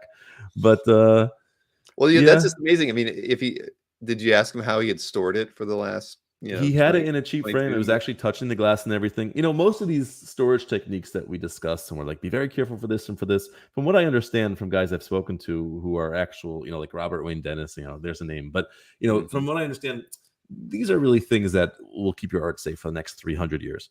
If you're trying to keep art safe for the next 40 years, you go to places like Anthony sometimes, you have stacks of art that high, and they've been sitting there for years, and they're totally fine. So he kept it in a cheap frame, and it was touching the glass, but nothing happened to it. The art's in great condition. And he had it on his wall, and that was it. It was on his wall the whole time. I don't think he knew how much it was worth up until I made the offer. Actually, when I messaged him, I said, hey, I really love that. It's beautiful. I know, it's worth a lot of money. I want to make you an offer. He says, I've had it a long time. You had to make me a pretty big offer to make me want to sell it. So I said, okay, how's X? And he said, sir, he called me sir. That's something. The offer was pretty good. He goes, sir, that is actually really interesting. Let me talk to my wife and get back to you. I was like, yes, I did it. Hit the right number. And then the next day he asked me to up it a little bit more. I was like, oh, this guy.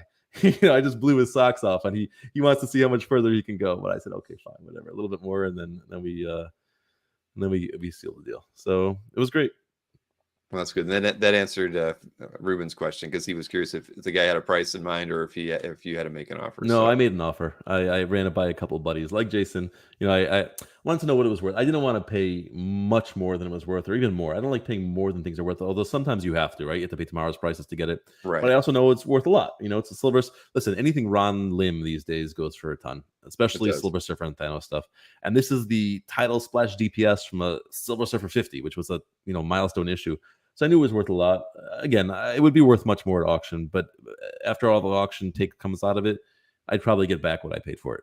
So, as long as the market doesn't crash, I'll break even, and I get to enjoy it. Yeah. Right, exactly. I mean, if it goes to Heritage, like you said, it's 20% off from the seller. They lose that.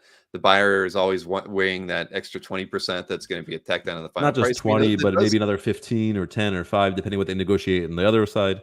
Yeah. Right. And then there's taxes. True. There's taxes that are public. There's all sorts of things that they're going to lose. So, yeah. All right. Marcus is talking about ecstasy in the chat. I'm missing the chat. I got to watch this again later with the chat.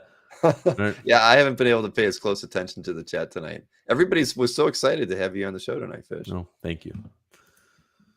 All right. Now, this is I like this page. So this is my favorite page in my collection. And if you had to pick your favorite page in my collection, you probably wouldn't pick this page. But this is my favorite page. This was my first big expenditure since my first one. My first one being my first page ever. It cost me $4,000. Was that what if page, because I had that nostalgia for. This I did not have nostalgia for. This is from before my time. This is from the first ever Thanos storyline. I have a few pages from that storyline, and I got them all from Bill Wu. Bill Wu is a statue collector, and he's still a statue collector. So I knew him for years collecting statues. I wish at some point he would have said to me, "Hey, Fish, there's something called art." I would have switched over. He'd been collecting art since, like I said, the late 90s. And I've been collecting statues for 15 years. Not anymore. I have some, but I don't collect them anymore. I don't, actively buy any. But 15 years I've known Bill Wu, and he's been collecting, and he's had the most amazing collection. I wish I would have seen it. But anyways, so I saw some pages he had in the background of a statue picture, and he's like, "Oh yeah, I have this stuff. I have this Jim Starlin stuff." And at that point, I knew who Starlin was, and this is from the first ever Thanos storyline. It was like a 4 or 5 issue storyline, whatever it was, 6 issues, and when Thanos was first created. And what I love about this page is on the left, you have like that splash, that long splash, and the vertical splash, and it's like the cave, and it really looks like they're in a cave. And you have the 3 characters, but on the right, it's almost like you have a title for each of them.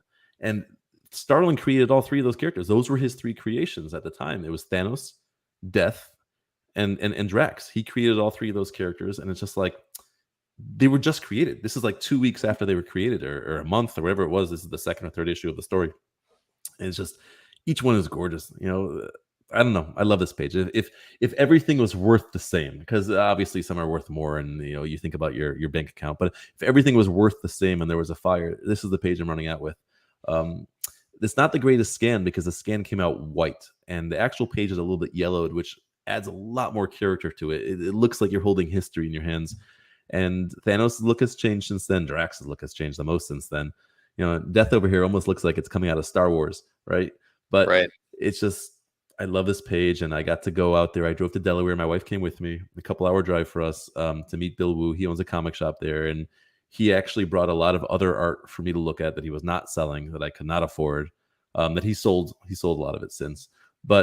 And he said, "Look at the stuff. Welcome to the hobby." And I was like, wow, I need more money.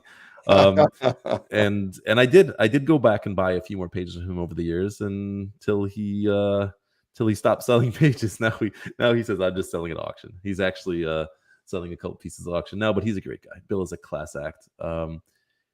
Super class. Again, another person I met that I never would have met, and I've had a lot of great conversations with over the years. Both of our fathers actually passed away around the same time a couple of years ago, and we had a lot of conversations that year that helped each other out. And it's just the best hobby, isn't it? It's just so awesome. It really is. It really is. And honestly, this was one of my favorite pieces in the set that you gave me to. And I can't even really explain why, because I wasn't reading these as they were coming out. But I really love that first panel. I love the way the characters are drawn, the inking on it.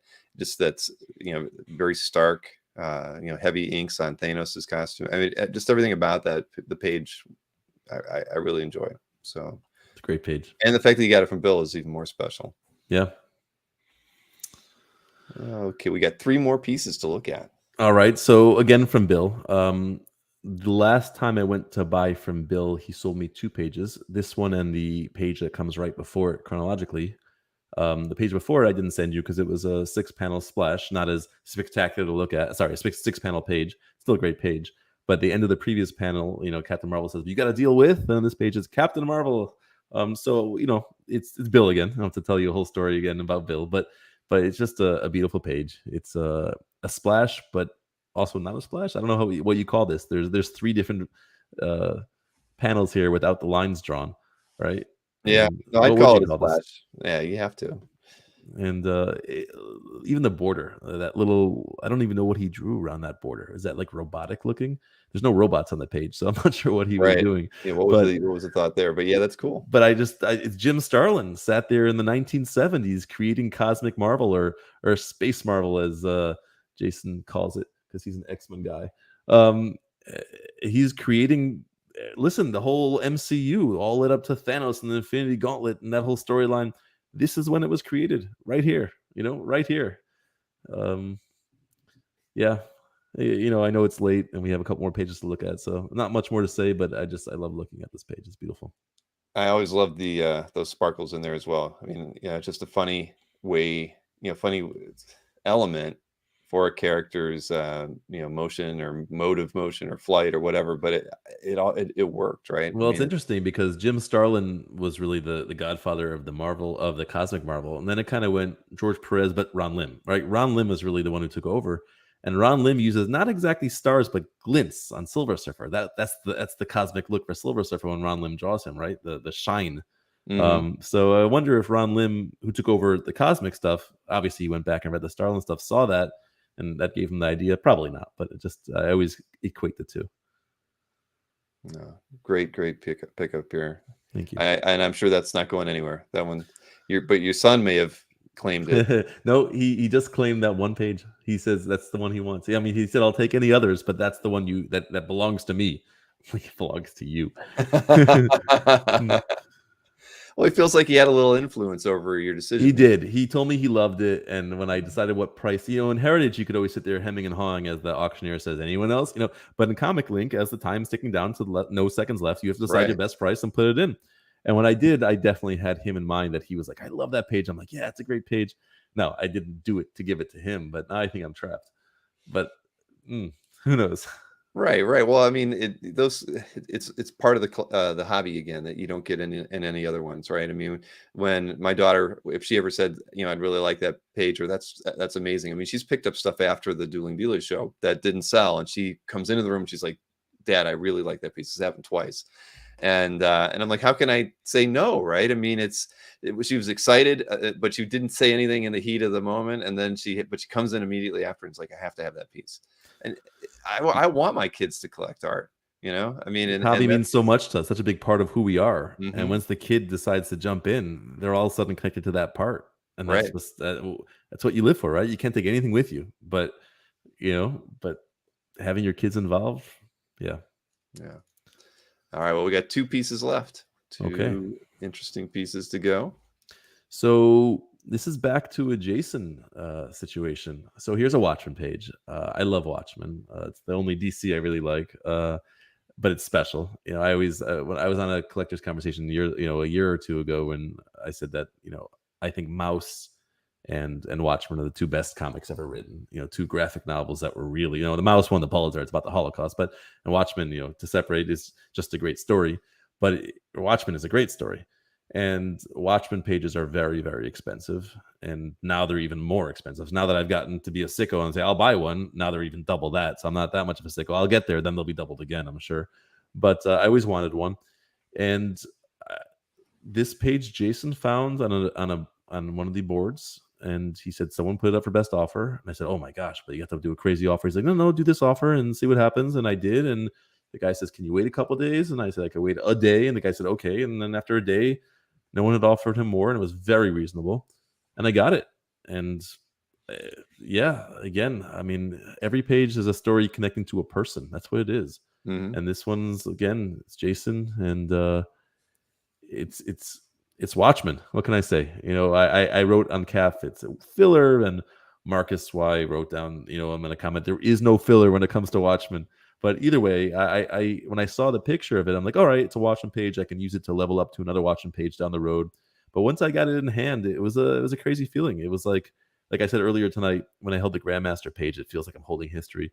This also, the Watchmen pages are different. I don't know how to describe it. Unless you're a Watchmen fan and you've held a Watchmen page, there's only 12 Watchmen issues, and such a special story, and there's nothing wasted. There's nothing extra. So when you're holding a page, you're like, oh, this is the scene where she starts to find out that who she thought was her father wasn't really her father. Maybe the comedian's her father. She says, what book? And then her mother's like, oh, no, this is when that happened. That only happened once. There's only 12 issues. This is when that happened. So even though it's not some great battle page or anything, it's still Watchmen, and very happy to have it. And it's a great page. Would I level it up one day for a different one? Maybe, but I'm very happy to have a Watchmen page. It's hard to get a Watchmen page, so. No, it really is. And again, you think about it, there's 270 pages out there. I mean, what collector wouldn't want to own one Watchmen page, any page, from that story? So it doesn't matter if it's but and that's an important part of the storyline too. You can say it's a lesser page, it's all just kind of casual talking heads, but I mean, it's perfection. So yeah, so I guess I know which one you're ending with. If we have one page left, I didn't know the order you're going to do, but I guess I know which one you've left. Yeah. Well, I mean, honestly, if you look at it, begins with a W, so that's why it was alphabetically last. But remember, I mentioned to you that I have one thing that I had to show. Yes. Yeah. There's an interesting story to this piece. I think about maybe how you acquired it. I don't know if you remember this, but I remember this story very well. But I have a video clip to show of how you acquired this particular piece. Jason, man, here's an excellent grill. What do you think? Oh, look at that. That's beauty stuff.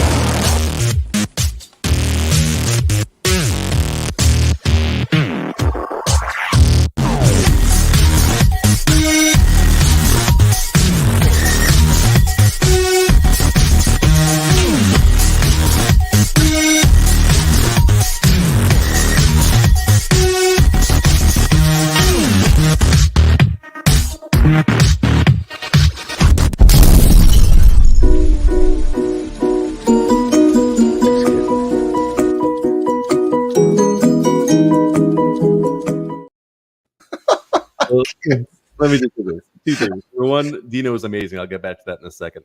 Number two, I do own more than one shirt. It just happens to be that I am wearing the shirt. I did not know he was going to show that meme from, I don't know, we filmed that 6 months ago. I did not know. I wouldn't even tell you what shirt I was wearing there, but I'm wearing the same shirt now. So I've washed it since, I promise. When I bought Dino says excellent actor, but Dino's being nice. The truth is, I screwed that thing up, and he was like, "What the hell's wrong with this guy?" He said, "Oh, it's very simple." He told me what to do. I said, "Okay, cool." One time I forgot to take the hat and put it on. One time I forgot to take the thing, and he was like, "Fish, you're supposed to take this sticker and put it on you." I was like, "Oh crap, sorry." I messed it up like 10 times. I'm sorry, Dino. But when I bought that from Dino, and he said to me, "Now our collections are forever tied together." And I was like, "Oh my gosh, Dino's like, he's so eloquent in how he speaks. We can't even hope to speak the way Dino speaks. He just says things. Everything coming out of his mouth is like profound." But it was awesome. Like, he's right. Our collections are tied together. And again, it's the people in the hobby that make it so special. The art is amazing. That makes it so special also. But it's the people. And Dino's awesome. And he really, this is a great page. And I do intend to figure out how to put the words back on. This is a title splash to What If the Phoenix Had Lived. And it was my favorite what if story as a kid. I didn't have this comic. I had the trade paperback of the best of, and this was one of the best of in that trade paperback. And I still have that trade paperback. I read it to pieces. It's all ripped up from reading, but she lives, and then she's horrible, and she ends up losing control and killing everybody. You remember that scene where she's forcing Wolverine's claws into someone else? I was like Colossus. Oh my God. Yeah, no, that was a gut-wrenching story. And she takes Storm, and she's claustrophobic, and she buries her into the ground. She kills everyone with their worst fears, and you're like, "Oh wow!" Like, this whole time we've been so sad Phoenix died, but the truth is, maybe it's good she died. So I love this, and Dino had it. He knew I loved it, and I'm so happy to have it. So I want to get the words back on there. I really feel like a big part of the art is, especially the nostalgia, is the words. I just haven't figured out yet if I'm going to do an overlay or put the words on the art. I don't know if you could see in this scan, not on the one you enlarged, but the one on the left, you could see the words used to be there. The words were on the page. Someone didn't like them on the page and wanted to reveal the art and took the words off the page. In the comic book, you can't see that's a phoenix head behind her because that's covered by words. I don't want to cover the art, but I also hate overlays. Like, this was one of the ones I had in the frame. It's not in the frame anymore, but as soon as I fix my problem, it's going to be in the frame again. If I have it in an overlay, I hate the way pages look with overlays. I know if they're done well, they don't even show. But I also don't want to cover the art, so I'm figuring it out. But the words will be back on here. It will look like it's supposed to look, and the art is great. It's Jerry Bingham copying Dave Cockrum, I guess, like Dave Cockrum style. I'm just mimicking what I've heard others say because I'm not good enough at the X-Men art to know whose style is whose. But this one's all nostalgia for me. It's 100% nostalgia. And like I said, Dino's amazing. Well, I can't argue with that at all. And again, that was one of my, I reread that story so many times because it was, it was just amazing. And it made you kind of happy that Jean died, right? At the end of the day. I mean, it was so tragic. So, and it had an odd cover, right? That was the Miller cover, and it was colored weird. And it just was not something that you would like pick up off the shelves, but because I didn't collect What If, but it was an X-Men story. So I had to get it. And wow. I mean, what the comics that were written well are the ones you remember. Like, obviously, if you have someone like Sienkiewicz do some crazy art style, you remember the general style. But the ones I'm nostalgic for are the stories. Like, when Gwen Stacy dies, that was before my time, but I read it later on. But like this, you never know which comic you were going to pick up as a kid, and when you read it, it wouldn't just be a throwaway. It would be like, oh wow, that story sticks with you. That was one of them. That story really stuck with me. It was a great What If story. So the What If was always my favorite storyline because they could do things they couldn't do regularly. They could kill people off. So in real life, if you had superheroes fighting each other, there'd be death left and right, like in The Boys, right? Right. There'd be people exploding. So one of the things I didn't like about comics, especially why I never liked DC, is come on, Superman and Batman aren't ripping heads off. Like, give me a break. There should be death everywhere. It was just too hard for me to believe. But in Marvel, like, they kill someone once in a while. But the main characters aren't dying. And if they kill Wolverine, he's coming back 6 months later in some great extravaganza issue. But in What If, I feel like that's the reality. You could actually kill people. And that's not fantasy. That's the way it should be in these stories. So some of the What Ifs, like, the What If Korvac, there's some of the What Ifs just really stuck with me over the years. And that was the one that I loved the most. So thank you again, Dino. So happy to have that. No, well, it definitely went to a good home.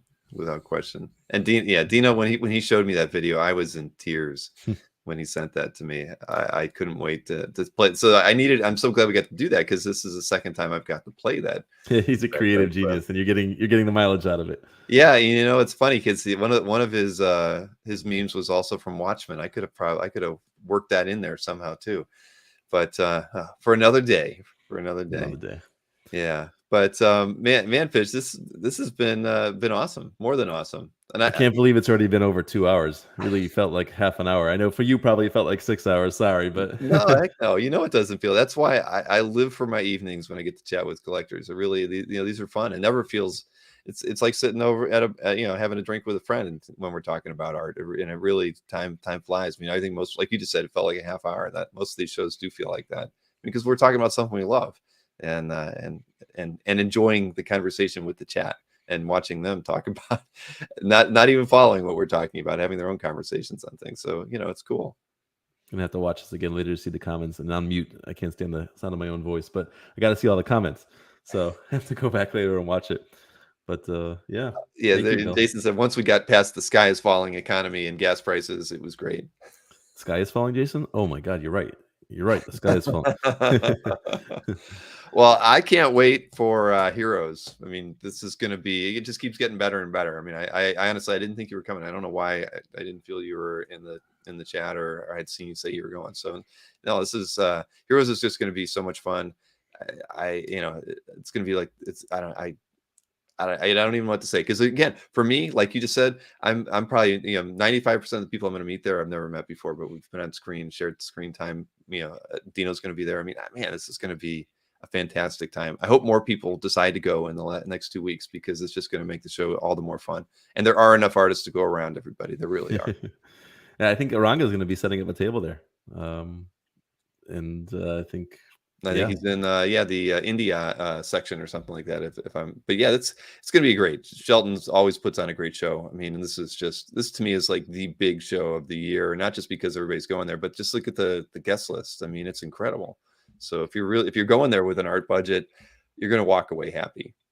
Honestly, when you say the guest list, for a second I thought you were talking about our buddies who are coming. I wasn't even thinking about the artists. There could be no artists. If you told me we're having a CAF get together, I would be there. Right? There's 50 people from our groups. Mm-hmm. I'd be there. I don't need any artists there. The artists are just the bonus.